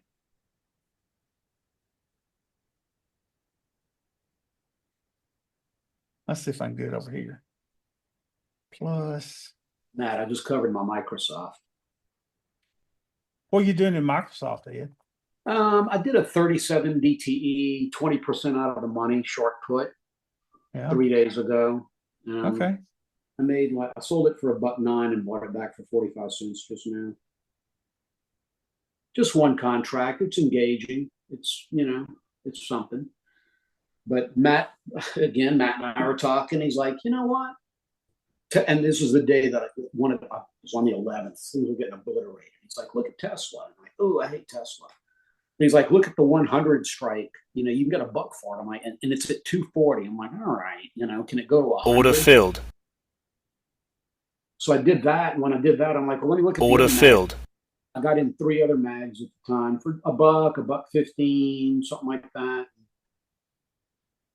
I've done it twice NVIDIA. I mean, they're small, but they add up. If I can do 3 or 4 of those, a week, it all adds up. Oh, yeah. So, and it's all relative. I mean, I'm telling you, I'm doing one contract, but if someone wants to do 10, do 10. If someone wants to do 100, do 100. It's trader discretion based on however much leverage and risk you want to take on your account size. I'm just kind of dinging around to stay engaged in the market. And I mean, it hadn't hurt me. Hey, Ed, how are your spot puts doing today? Well, they are up. I've been just edging into some spy puts during the market plunge. Yeah. They're up almost 800 today. It's a huge up day, almost 800 today, and I'm up 492 total. So I was down about 300 coming into the day. I did one yesterday afternoon, like when the market plunged at the very end. I had a resting order, it triggered. But I'm up 500 almost on those 6 that I'm in. Wow, that's good. Because look at this. This is what's ugly. Let's see. This is now, Bobby, are you on the right bracket setting? Oh, let me see if I am. Let's see. I saw you switch. Just want to make sure that. Let's see. And we said this one was going to be. And that's good with his technology too. I'll mention that he knows. Bobby scalping. And let's make sure we got that right. So we said take profit, stop loss, value. No, it's not right. $10. $10. And what do we say? $30 here? Mm-hmm. Well, was it 30 points? So it'd be $60. Just in case, right? That crap just hits the fan. And I can always move that if I want to. You should be able to click on that and just type in the number. I'm sorry. Now, I don't know how the trailing stop works. I would say there would be a limit that it's got to hit. Maybe I'd say if it gets to $10 in profit. Well, I probably don't And need it because I'm only doing one contract to start off, Right. right? So Yep. that's probably right. Yeah. Now just hover over the right side and see if it's Hold on, let's make this bigger. Yeah, there it is. Yep. Sorry, I can't talk a ton. Have you set up an account with Trade-Evate yet, Matt? A paper I have account? not. Okay. Mm-mm. It's really a cool little platform. I mean, there's not a lot of bells and whistles to it. It's just, it does what it needs to do. But you can't really scalp on tastytrade. I've tried. It's just not that good. Let's see if we can get back up here to the 682, and I may take a short. I do like that you can see, look at this, they're piling the sell orders on 680. See that? Yep. And I don't know why that says 9 and there's no other numbers here. There's a couple 9s. Bobby, are those resting orders or is that trades that have gone off there? I think there's resting orders that are there telling us the number of trades that are there. And I think, Ed, these are in hundreds, I understand. Okay. So there's like 900 there that's Mhm. got to figure out before they get there. And, The other thing I want to mention is, this is the small contract. Is this the MNQ? Yeah. yes. No, you're in NQ. I think there's some arbitrage between NQ and MNQ by the machines. So if those two get out of whack, I think there's arbitrage going on there. So I don't know what the answer is there other than have two DOMs up, one that you trade the MNQ on, and the other one is the NQ that you're watching this kind of. I think this data for the NQ is going to be more relevant than it is for the MNQ because the NQ is the big contract and it's bigger people trading it versus they know no one gigantic is trading in NQ. That's Order filled. I'm just throwing that out. Order filled. Hey, look, guys. $106. Big Daddy has done it again. That is 9 straight days. I'm pretty excited about that. That's pretty good. Now let's look at our stats, y'all, see how things look. Let's go. Stats. We did 13 trades. 12 were winning. We had 1 losing trade. And it was $48. Our maximum drawdown today was $51. Our maximum run up was $121. I don't know, baby. And look at this. We were average trade time is a little longer than I like, but that was because we were in that one that was I had to add a contract to. Our longest trade, look at there, was 10 minutes, 47 seconds. But if we can do this consistently with a 92% win rate, we should be good. The expectancy is only 8. We only paid $16.90 in commission. So we, totaled $89. That's fine. That'll take us to Applebee's tonight. And for the most part, party of 7, they start eating more now. They're getting bigger, but that's pretty good. Let's see, P&L history. Okay, so here we were. We started out and we've got a great equity curve. Right there, we got a great equity curve. P&L distribution. There's our trades. Now, I think there's a way, y'all, to look at reports on here. Hold on a second. Let's see. Reports. Trade performance. Spread make reports. Let's look at this. And let's see what reports are this month. Let's go from last custom date. Last Monday was We're on the 14th. So here's where I started doing my thing from to today. The graph is that? Oh, day from. Okay.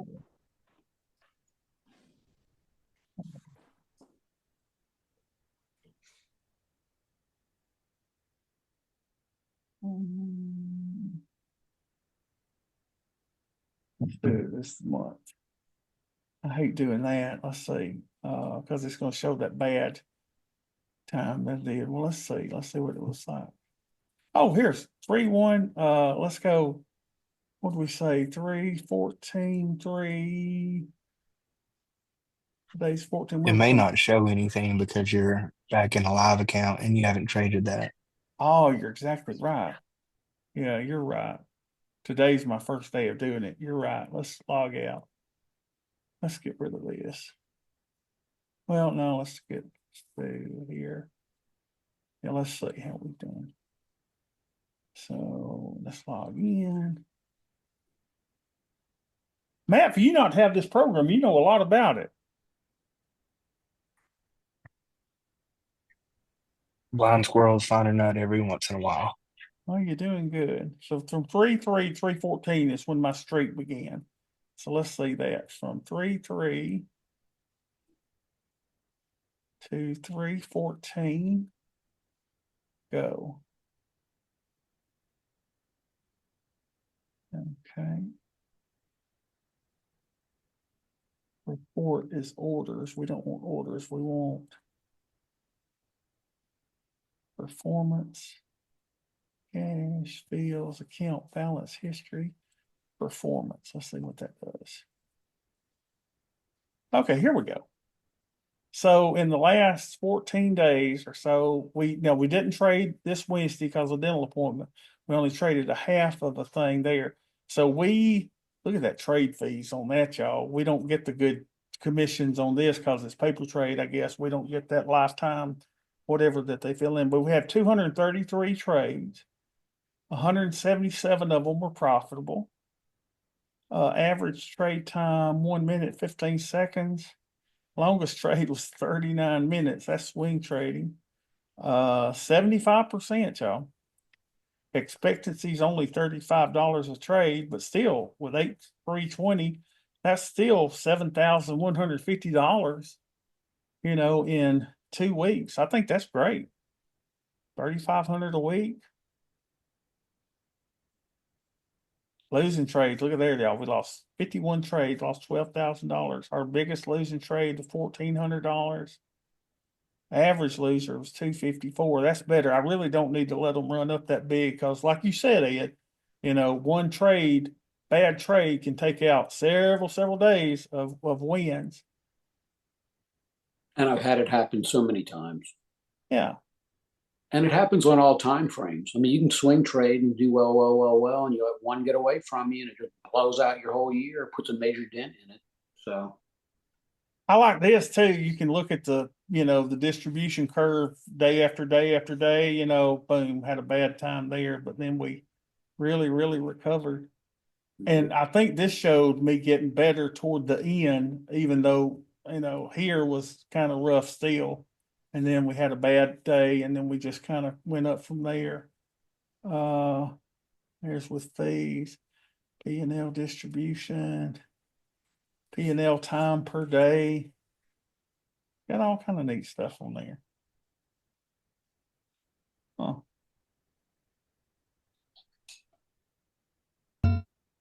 All right, guys. Well, I guess that's it. We got our stuff in. So we will talk with y'all later. I'll be around at 2:00 if y'all want to come back. Yeah, be done. Go back to paper. You're exactly right. That's exactly right. I'm done. All right, y'all. I love you to pieces. I'll see y'all later. Bye-bye. bye-bye.